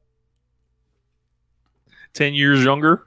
Not even that. Who does better television? When one person's on, who does? Because you look at his stuff compared to what Seth is out here doing. He on his knees and the man in front of McIntyre want to look up his I almost said skirt, his kilt. It's like, nah, man, it's ridiculous. What are you doing? You know, if I was putting together, a WrestleMania and I was WWE and I was after mainstream attention, I would sub Seth Rollins out for Logan Paul. Like, Logan Paul, you gonna help Cody in. You gonna be in there with him. You already wrestled Roman once. You bring that back up. That's what I do. Nasty. Now, prepare to fall out your seat. 90 overall. Main event. Jey Uso. Okay, what really makes you say this because I'm looking at a person that's below him, and that's absolutely fucking absurd. Especially next two people after him. I know. So for those that don't know, obviously may or may not have clicked on the list. The grouping is all 90s. Jey Uso, main event Jey Uso, 2015 Randy Orton, and 2015 Roman Reigns. Now, we were around in 2015 watching these shows every single week, and we are following Jey Uso right now. There is no chance that someone will be pushed and presented like 2015 Roman Reigns or Randy Orton today and would be having a match that will be, I don't know, third from the top on night one of WrestleMania, like Jey Uso versus Jimmy Uso. Not a chance. This is awful rating. Jey Uso is way too fucking high. Awful rating. All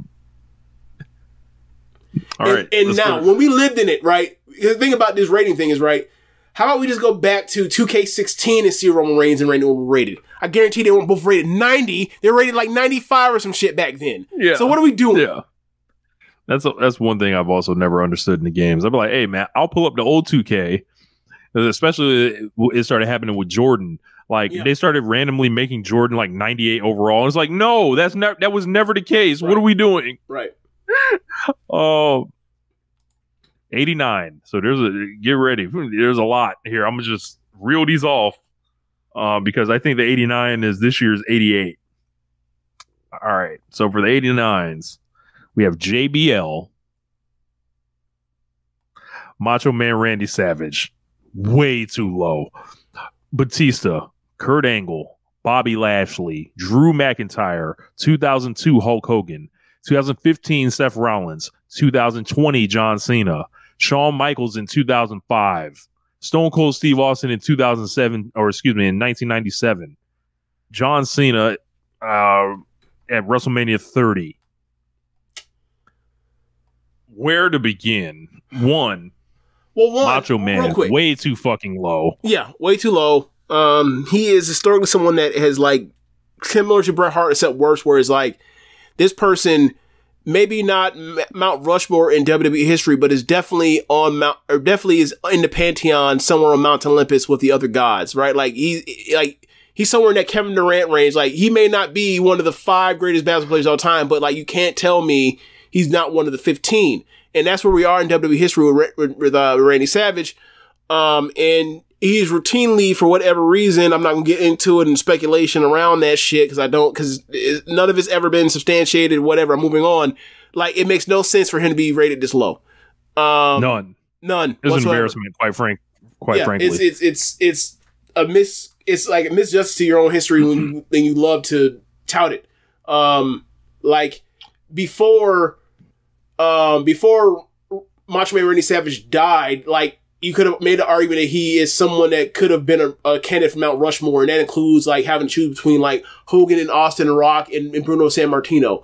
Like he's somewhere is like you have to put him on honorable mention for the list, and like quite frankly, he's in front of Shining Brett. So this is stupid and silly, and in front of Undertaker too. Like this really stupid and silly. And when I say those 3, I especially mean also Triple H. So what the fuck are we doing? Seth Rollins in 2015 should be bet higher than Seth Rollins' current day. Yes, absolutely. I don't get the John Cena 2020 at WrestleMania 30 scene at WrestleMania 30 2014. What the fuck is that? Whatever. I don't know what that is. Yeah. Austin in 1997, I think, should be like a little higher. Yeah, maybe like a 91, something like that, maybe. Drew McIntyre, I think, should be a 91 easy. Well, you got to remember he got hot after the date for this thing to be made, so I see why he's where he is. Kurt Angle 89, the guy that's been turned into a cause over this weekend and past couple of weeks. Yeah. 89 overall, could go 90 for Kurt, maybe go 91. Yeah. But Kurt Angle underneath Yokozuna. Fuck no. Right. Like, I don't... that right. Yokozuna rating is...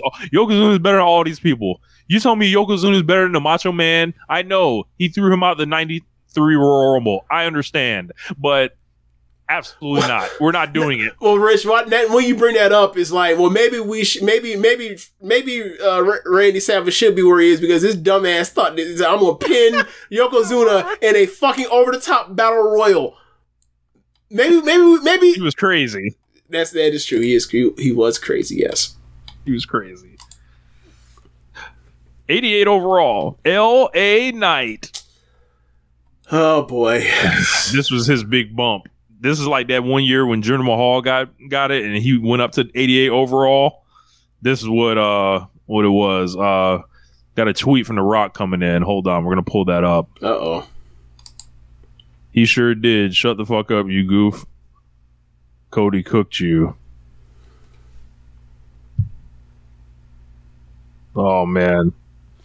Blue Haven said Meltzer cooked LA Knight recently. Yes, he certainly did. And, I mean, it's not something we haven't heard from a million other people over the last, 2 years. He did. So, I mean, Rock's here. Why do you need LA Knight?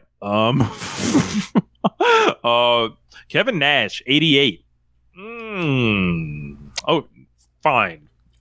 Look, he shouldn't be below Yokozuna, but but that doesn't mean that he should be up there. It means that Yokozuna should be down there. Yep. Rey Mysterio, 88. Yeah, whatever. He's always underrated in the game. Always. Ricky Steamboat, 88. Okay, so if Ricky Steamboat's in the game, that means that Flair's not in the game because obviously he's in AEW. Not in the game. Right. Okay. All right, so I guess Ricky Steamboat is the person that fills in the matches against Dusty Rhodes in this era thing, I guess. I think the deal is they use him for the WrestleMania 3 match. He's not even... They don't even use Dusty. Dusty's just kind of on his own. Okay. Another Bray Wyatt. So, Vader, 87. Should be higher. Vader's way better than fucking Yokozuna. Yeah, but also you got to remember... Or JBL. It's Vader in WWE, so, he's in the shit house. He was out of shape. Sean hated him. And also was paranoid as fuck, so he it didn't work out for him. Scott Hall and Razor Ramon, both 87. That's funny. Yeah. Also, Diesel 87. Yeah. Meanwhile, so finally, Kevin Nash. Well, where's Kevin Nash on here again? Kevin Nash is 88. Yeah. So Kevin Nash 88, but Diesel's 87. What are they doing? Why can't it just be the same fucking rating? I don't know. Who do you think was better, Diesel or Kevin Nash? Kevin Nash. I'm with, I loved Diesel when I was a kid. Same. But I loved Kevin Nash too, because with the Wolfpack and stuff like that. I tend to lean towards Kevin Nash. Yeah. Just a little bit. And the NWO and all that. Finn Balor, 87. That's interesting. That seems cool. Appropriate for where he is right now.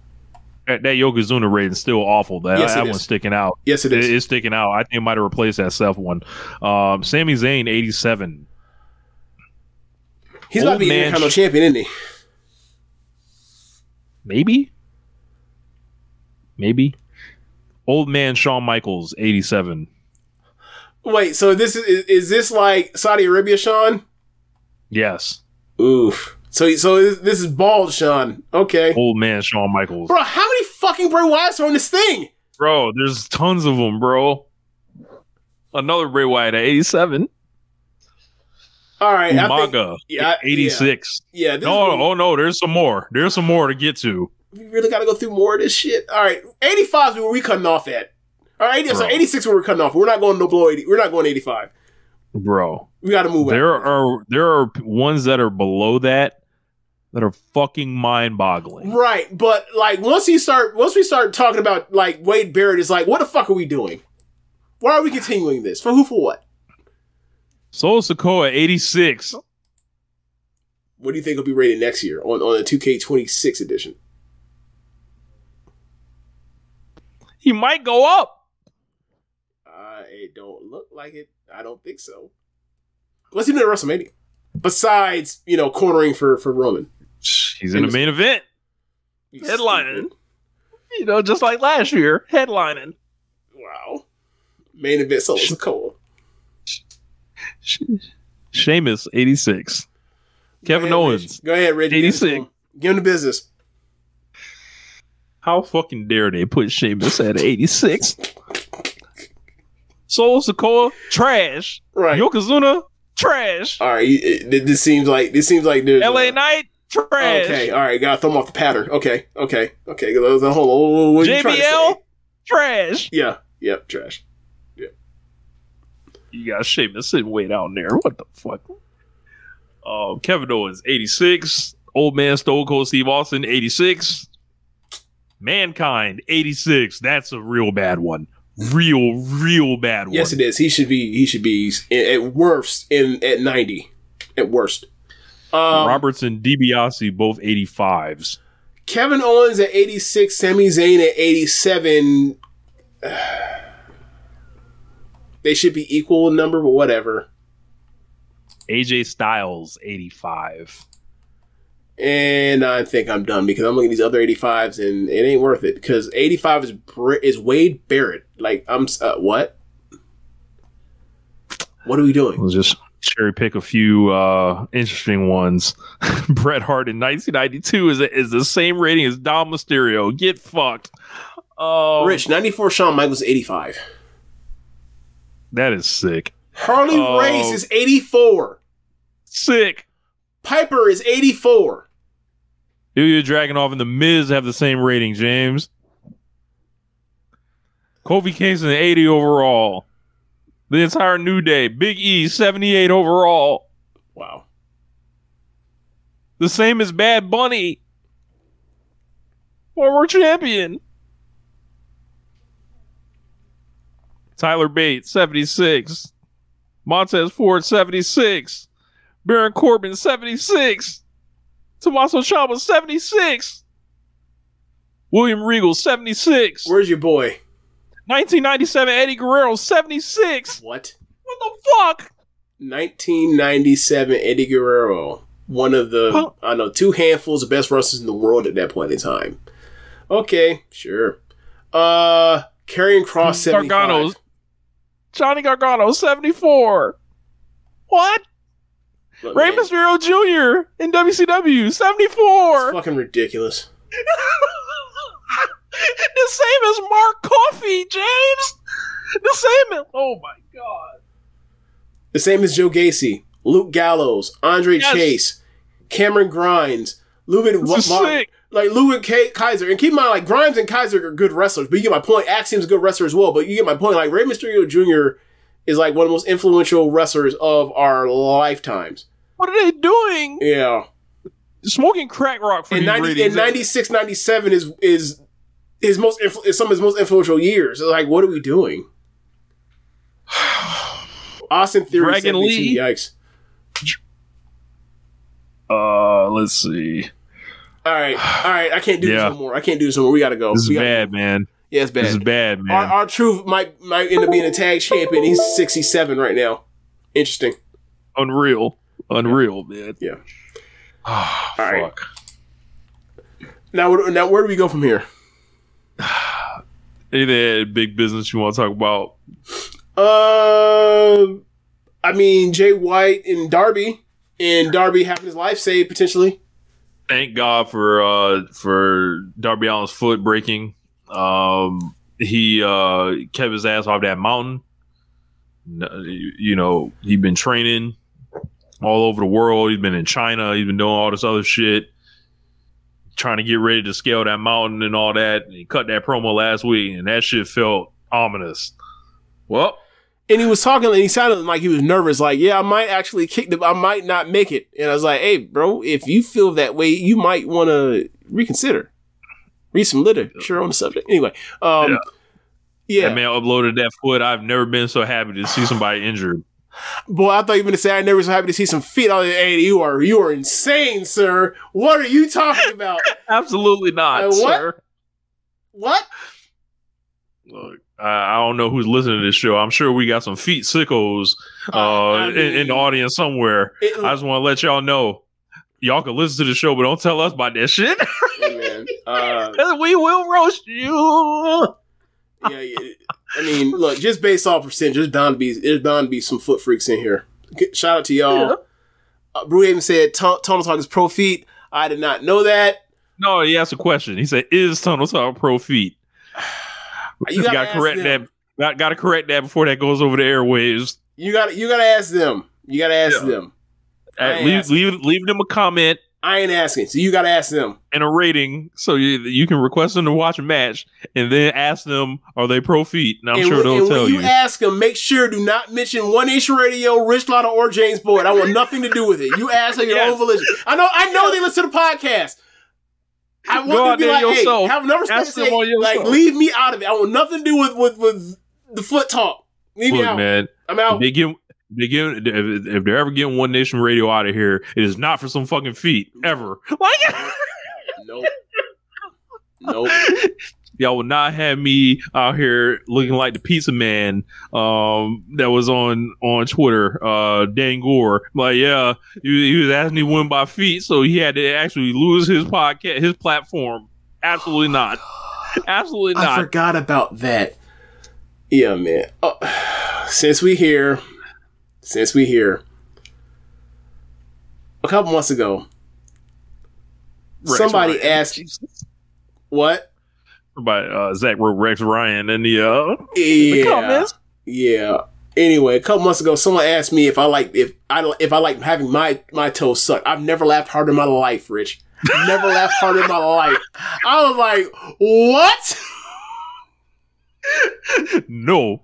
I'm like, I don't know, but the answer is no, because I want nothing to do with anyone's feet. I want my feet to do nothing with anyone. So no, the answer was no, bro. I dropped my fucking phone and screamed. Oh my god, we can move on.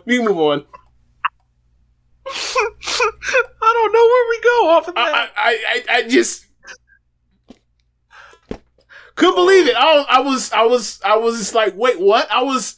Never in a million years would I expected someone to ask me that question. That's crazy. Well, I'm sure Darby Allin could use some special attention to his feet now, so You know, whoever can help Darby with that, I'm sure he ain't going nowhere. He ain't skating on them feet, so he gonna have to chill. Yeah, at the house. Do we know how bad it was as far as his injury? He broke that shit. Well, I mean, like, does he have plates and pins and screws put in this shit? Does he have, you know? Don't know. Okay. Don't know. But yeah. What else? Strong win for Jay White. They had a world title match. Samoa Joe. Well, no, we also got to talk about the post match angle and stuff. Oh yeah.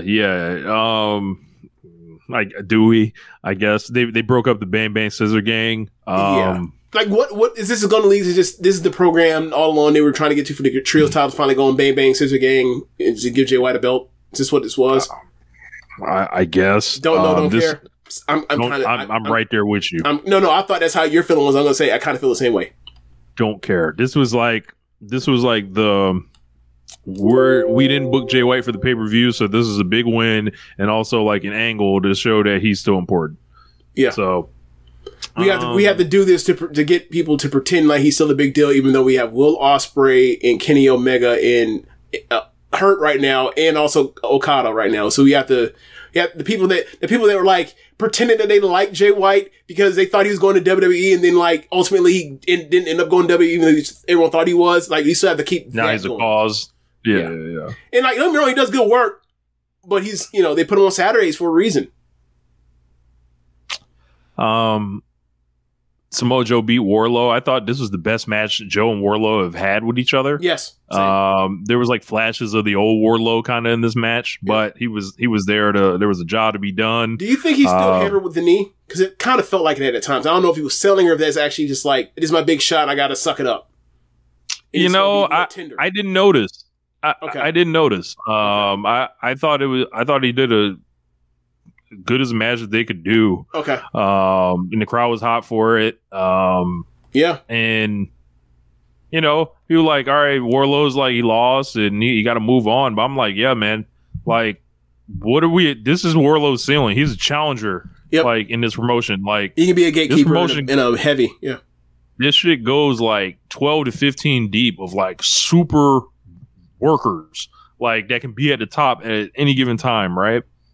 And it's like, this is not the promotion for Wardlow to be the world champion. I saw a lot of people getting just like, I don't know, like, is it because they debuted them as part of the Devil Group or whatever, and it was like, the main event of World's End? It's like, they feel like, like the undisputed, like, exactly what it is. Rich, like, it's undisputed, like, I'm like, yo, if you look at this group, like, this group, not all that. Rich, there are people that I have seen online that I see like every, once a week here and there, like, 1 or 2 tweets here, and they're like, who gives a fuck about this Rhea and Bailey or Becky thing?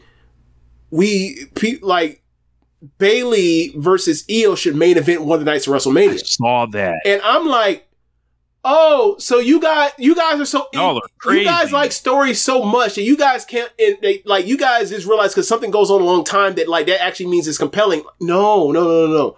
The Rock and Cody Rhodes, Roman Reigns are compelling, and Seth is there, but like he's around them. Like, this is not compelling. Yeah, like, don't get me wrong, like, there. You like the story, cool. They're gonna have a match and everything, whatever else, but like that is not a main event of WrestleMania, WrestleMania night 1 or 2. No, absolutely the fuck not. Like, you're not pushing Wardlow as a main eventer in front of like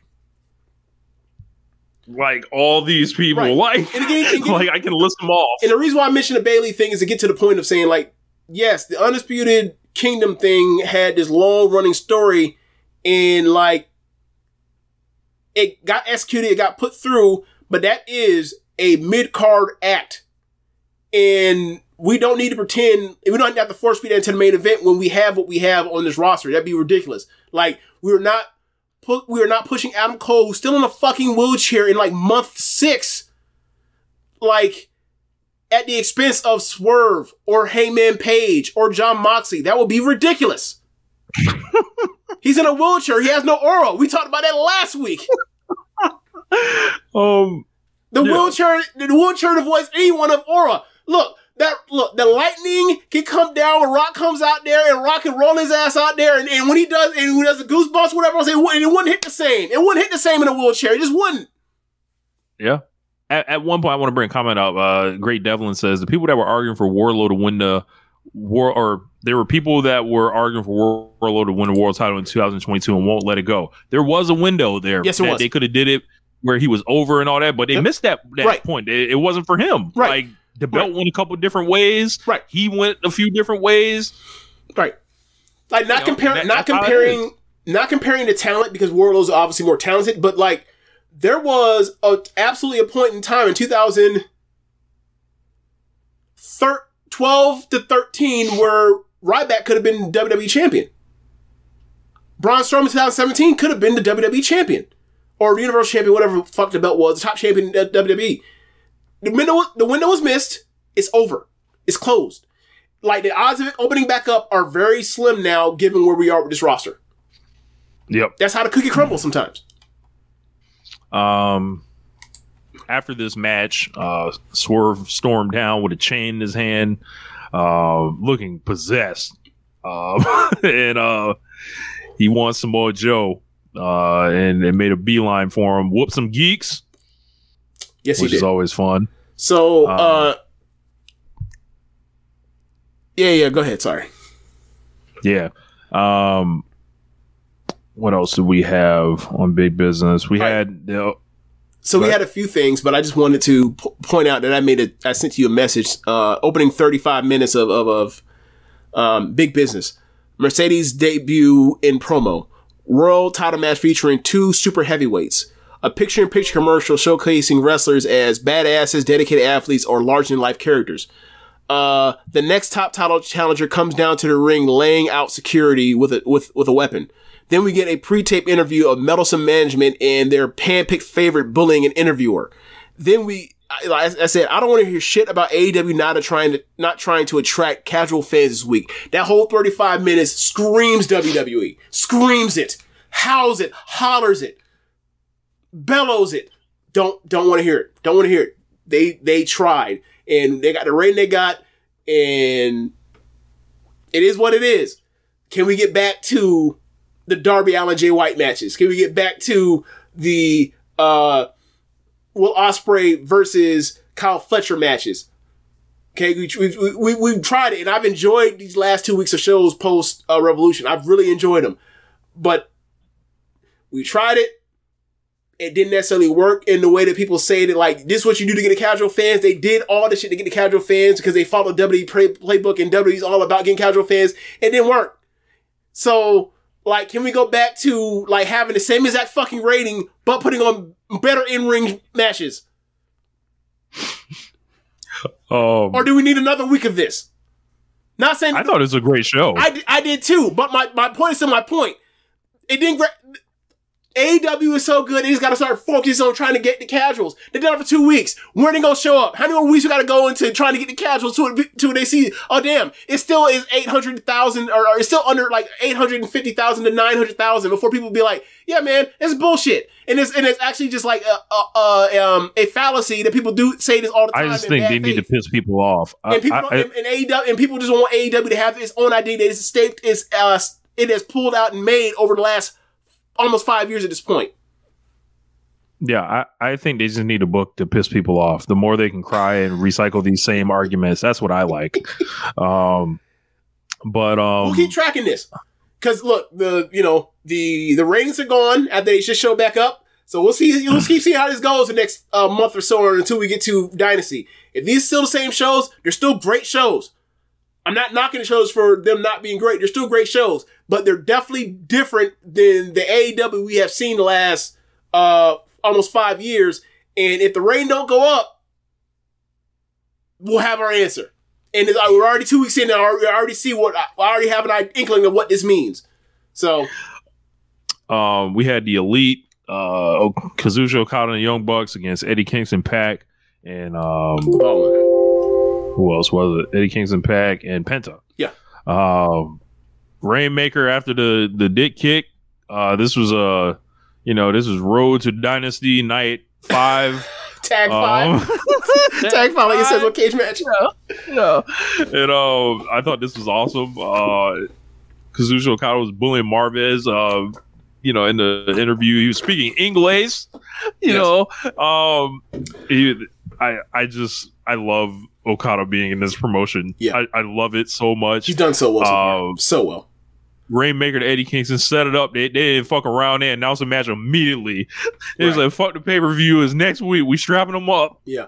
I think it should be noted that, like, Will Ospreay, Kazuchika Okada have had some cups of tea in AEW and have a vague idea of how to make this American wrestling work, right? For as well as they have done, given the limited amount of time they've had and experience in American pro wrestling, American major pro wrestling TV, it's almost as if like all-time great wrestlers are just going to be all-time great. Like, don't get me wrong. If they were a level below, if they were all-time great wrestlers, they were like just great wrestlers. Maybe it won't work out so well as working out for them right now, but it's working out great. And Rich, for all the talk that of Okada doing this well, and like his English is like seems very advanced for the amount that we thought that he knew. Like, imagine if we can get in a time machine and pull out 2010 Hiroshi Tanahashi. It would be fucking over. You know what I'm saying? Like, out and like Okada doing this one is like there was the guy that made him a star was more made for American pro wrestling TV than even him, and he's doing great with it. So it's like, my God, like this is really Tana with the body. Oh yeah. In the hair. Yep. High energy at the time too. Yep. Well, yeah, man. Elite get the win. Trying to think anything else on Big Business. Kingston's seems like that whole Triple Crown. He finna have one belt by the end of this shit. He'll be the new bring it up. Yep. Bring it up. He about to be the NJ Strong champ for who knows how long, and then we'll go from there. We'll move from there. But I mean, he's this is because it's him versus Mark Briscoe at Supercon Honor, right? Yes. Yeah. So that's definitely potential for him to end up losing that belt. Just really good, just solid basic television, and Okada's shit just already knows all the tricks because he's already done all of this before, right? It's like, and just in case, we're gonna handcuff you to the Young Bucks, just right. Another example, right? Like when Minosuke shows up in AEW, right, and he has matches, right, and he's way past his peak, right? He's past his prime. And Kojima.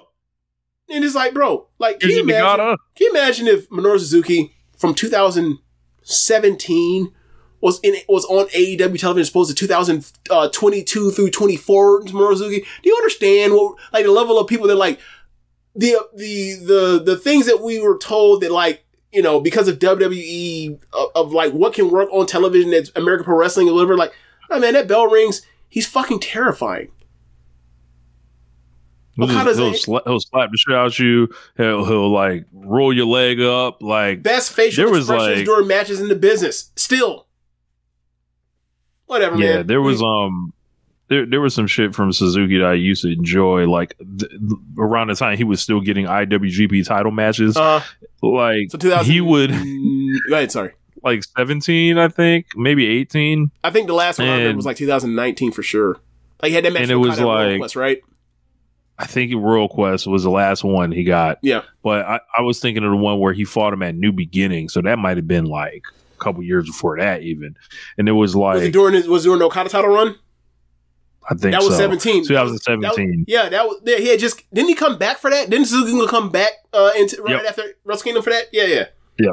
So like he's just like fuck niggas' legs up. Like I just bad. And it would I don't know, man. Like niggas told us a lot of shit that turned out to be cap. So, it's like these people, like New Japan also has cameras, folks. Like they know where the cameras, even if they don't know where the cameras are facing, like there is a such thing as a center stage or one side of the ring is where they're supposed to project towards. And like there is a different philosophy I hear over there. Definitely. Like to where it's like here it's like, yo, you find the camera. Right. And then in New Japan it's like you do your thing, we'll find you. Like that's what it's kind of like. That's true, but when they do poses and taunts or whatever else, and they also stage up stuff for like in post like for angles, whatever else, there is a hard cam / center or there is a quote unquote stage, if you will, that they're presenting themselves towards, right? Mm-hmm. Like when they're in Cork and Hall, like they're facing towards like the orange seats, right? There's a fake Cork and Hall in WWE 2K24. It's fucking hilarious. Are you serious? And it has the East sign in there. That's funny. Got East. Yeah. That's funny. But yeah, my point is like they have an idea of where they're supposed to face, all that kind of stuff and everything. And like obviously they're no less concerned as far like they'll make it seem more legitimate as far as like they'll go towards quote unquote facing or have their backs away from the hard cam, and then like the camera crew has to figure it out. But a lot of it comes down to like these arenas that people book, AEW included, are too big and like they have like one side blacked out, so they don't want to get shots of the bad side of the ring. That's all it really is. But if you're like New Japan or Stardom, whatever else, and you have every seating everywhere, and then people fill out anywhere, they don't care. They'll just shoot the shit. So whatever. It's too inside baseball for pro wrestling, or for the show. But yeah, just yeah, man. These all-time wrestlers figure out a way, and that's how it became as great as they became. And it don't take much, learn. I don't think it takes as much learning as you need to sit here and for 2 years you need to learn how to do X, Y, and Z Ricochet, or it's any weird, of them. man. Drew McIntyre, yeah, you need to be here for however long he was. What's guys going? Aren't actually good, James. They're not actually good. But they had a Rio and Willow Nightingale main event, led to Willow getting the win over Riho in the world's happiest match. And then really good match. Really good match. This led to the lights going out and Julia Hart and Sky Blue appearing, and immediately I'm like, why the fuck are they in the ring? Who cares about, like, I'm just going crazy in the group chat. And then I'm like, oh, this is for Mercedes to come out.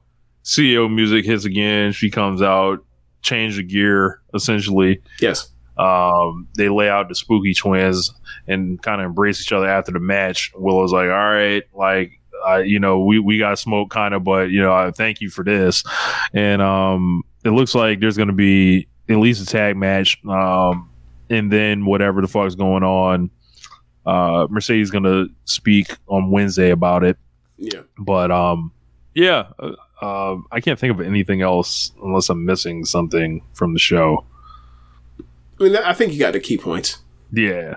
But yeah, I didn't have anything else written down, but yeah, man, just overall, I thought it was a real good show. Like it was big and bright, and it drew, and it was great crowd. It felt like a great crowd. Boston's always a good crowd for AEW, and also like it felt like, yo, this is like one of them big shows. Like there's a clear difference of when there's 9 in a building and there's 2.5 or 3,000 in the building. Like there's a huge difference.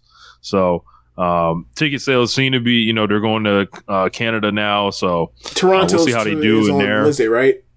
Yeah, I think they were in Ottawa over the weekend, the first time, and we watched Shibata and Danielson.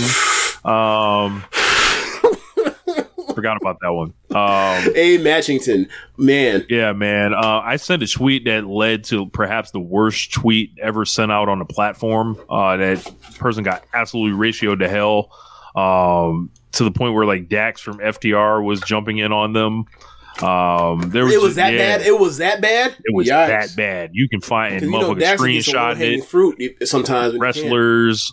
It was so bad. Now I was just excited to see the match. I was like, yo, man, there's 200 of these in AEW. What the fuck?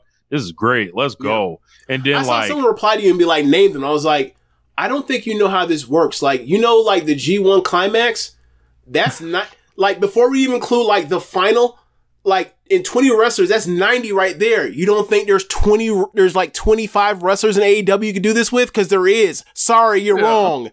Yeah. After a while, I had to, I'm sorry. 45 wrestlers. I'm sorry, my bad. But saw Shibata and Danielson. This was so enjoyable. I thought it started a little slow, but after that, they got to it, and I was like, this is awesome, man. Like, this was just like crisp technique. They were hitting each other hard. It wasn't, you wanted obviously this match to happen a little bit earlier, but I think for what we got, I'm more than content with what they did. So I love this match. I don't know what my expectations were for this match. I think it was around like, it'll be great because it's them, but I don't know how much you're going to do and work around the limitations they have, and the way Danielson already masterfully works around his limitations as far as like, some of the stuff he's been working around, since 2018. But my takeaway from it is like, these are two people. I'm not saying they're the best wrestlers in the world or the best wrestlers ever, but there are certain wrestlers when I watch them, you've heard me describe these people as perfect wrestlers. And when I say that, I mean like, this person doesn't have everything, may not have every tool in the toolbox, but this person knows what kind of wrestler they are, and they make it work almost under any circumstance to a certain level or certain standard. And it is impressive to watch them do their thing. So like, there are more people than there's this, but the ones that immediately come to mind when I watch this is like, when I watch Pac, I'm like, I'm sure there is people better, but like on the right night, can't tell me there isn't.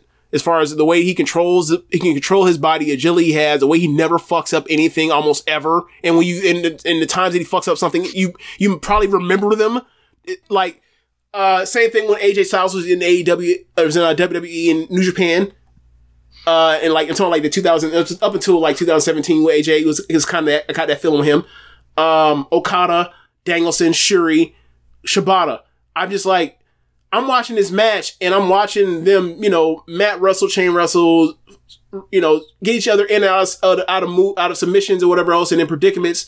And the whole time I'm watching, it's like, bro, they're in there and they're not exerting any effort, but this is entertaining and this in a certain gear, and they're finna percolate and it's gonna, go to the next level. And obviously it did. And I'm watching, I'm just like, they're so good that it's like, they're going at a snail's pace doing this, especially compared to AEW standards for matches. And like, they can honestly go slower and it wouldn't fucking matter, because once they press their foot on the gas, you know where this is going, because they have the control of the audience and the viewers at home. And it's just like, they're just masters of the craft, and they've been for years. And even with their limitations and them being far past their prime, you see what Daniels has cranked out over the last 5-6 months. And you see like when Shibata, he's not wrestling a regular workload, but like, this is one of the guys that like, we lost his prime in, and when he was in his prime, he was one of the baddest motherfuckers in the business. And it was really fun to see this, because it was for a lot of people matches dream match, maybe not like number one dream match, but like, it's a match that I've always thought about. And like, I'm glad I finally got to see it. And like, this is another reason why like, I'm glad this promotion exists, because to be able to see stuff like this that like we thought would never be something we'd ever get. And that's what this Danielson run has been the last 6 months. Like, a whole bunch of shit that we never thought we'd get, or even AEW run period. A whole bunch of shit we never thought we'd get. First match Omega and Danielson. You know what I'm saying? Like, it's fucking awesome. Omega and Okada, 2 matches. You know what I'm saying? Him and Sabre twice.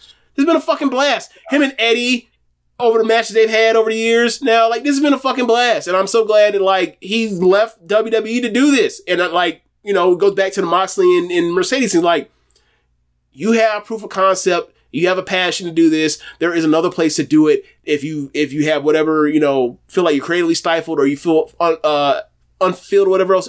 If you have made a name for yourself, you have built a rep or whatever else, you command that kind of attention, you can come to AEW and do kind of what you want.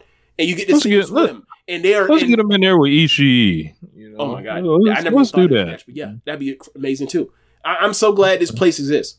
So glad. Yeah, man. What would we talk about if like AEW never started? We just be talking about New Japan still? Bro, because they never would have left. Because it never left in New Japan. They all stayed in New Japan. You think it would have been what the case was? This would have been like a full Stardom podcast, or like this shit might not exist. Like, yeah. And it's like, yeah, man. Like, so many people like decided to show their ass about this match leading up to it, and the fallout of it. Then started sending clips about it, and it's like they don't like the same things we do. Exactly. And they're not content to kind of just leave us in this bubble to enjoy these things. Right. Like, they're actively like on the offense, like on the assault, like trying to just, because it's almost like, damn, we don't have anything like this for ourselves to like really go up for. So like we need to weaponize like this, whatever, these we need to weaponize this school of thought against like these cool things that you like. And why are they there's so much bad faith with this, and it's just like, man,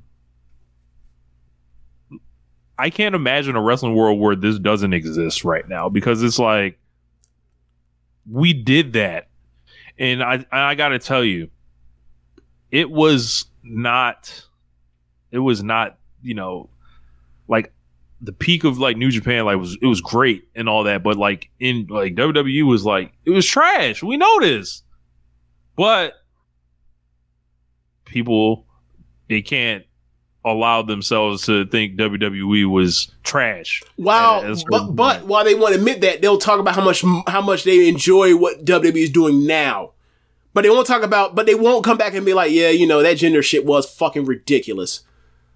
That fucking sucked. It's like, that like you were sitting through shit like that, but like as compared to like, this is the shit where they're slapping each other, they don't understand. It's like, y'all watching motherfuckers wind up with these big Memphis punches back and forth for years. Right. Like, but it's like, all right, man, like, I think it's kind of disheartening. It's like, yeah, man, like I was like excited for the match. People try to temper your excitement, react to the match, thought it was awesome, and then it's like, I gotta go back and stomp on these people now, essentially. And it's like, fuck, why can't I just like remain pure? Almost. I think my favorite part about it was when people were clipping up like, these two have had careers, have notable brain injuries in their careers, and they are slapping each other unprotected. And I was like, you fucking idiots.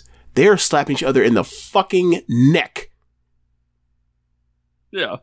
You are aware that this is a magic show. Clearly clearly know some of the magic tricks, but see magic trick right in front of your face where you can see Danielson's whole left side of his neck lighting up after each strike more and more, and then comes to the conclusion he's getting his brain rattled.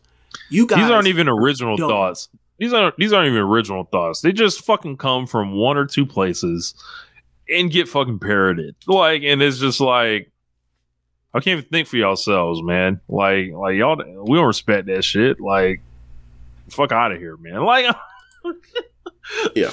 All right, whatever, man. But yeah, man, great match as you mentioned. Ass another awesome real on this. Danielson continues to keep pace of this lead over Will Ospreay.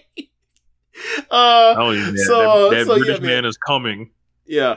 But yeah, man, that was a great match. I unfortunately didn't get a chance to watch any of the rest of Collision because like I had to click over to watch the ACC tourney final, NC State versus North Carolina. But yeah, man, I saw Julia Hart come out next. I enjoyed the hell out of that match, and I'm so glad I got to see it. I saw Julia Hart come out next, and I didn't even want to set myself up, so like I went ahead and enjoy the rest of my Saturday night. That's not a bad idea. That wasn't a bad idea. Setup. That was a setup. That wasn't a bad idea, so don't blame me. Yeah, but I think that's all I have. You have anything else, Rich? I do not. All right. Thanks for listening, y'all. That's the end of the show. Be sure to rate us whatever app you're using to listen to this with. If you are listening from the or if you're watching from the stream, you can go to our podcast link in our show notes and go to the Red Circle link and you can donate there. And be sure to listen to the other shows on the network. Besides One Nation Radio, you have Keepin It Strong Style. You have All Things Elite. You have Imp's WWE Adventure. You have Russell Art with Chris Things. You have Tunnel Talk. And you have the Trish and Sarah Wrestling Podcast. Thanks for listening, y'all. Later. Peace.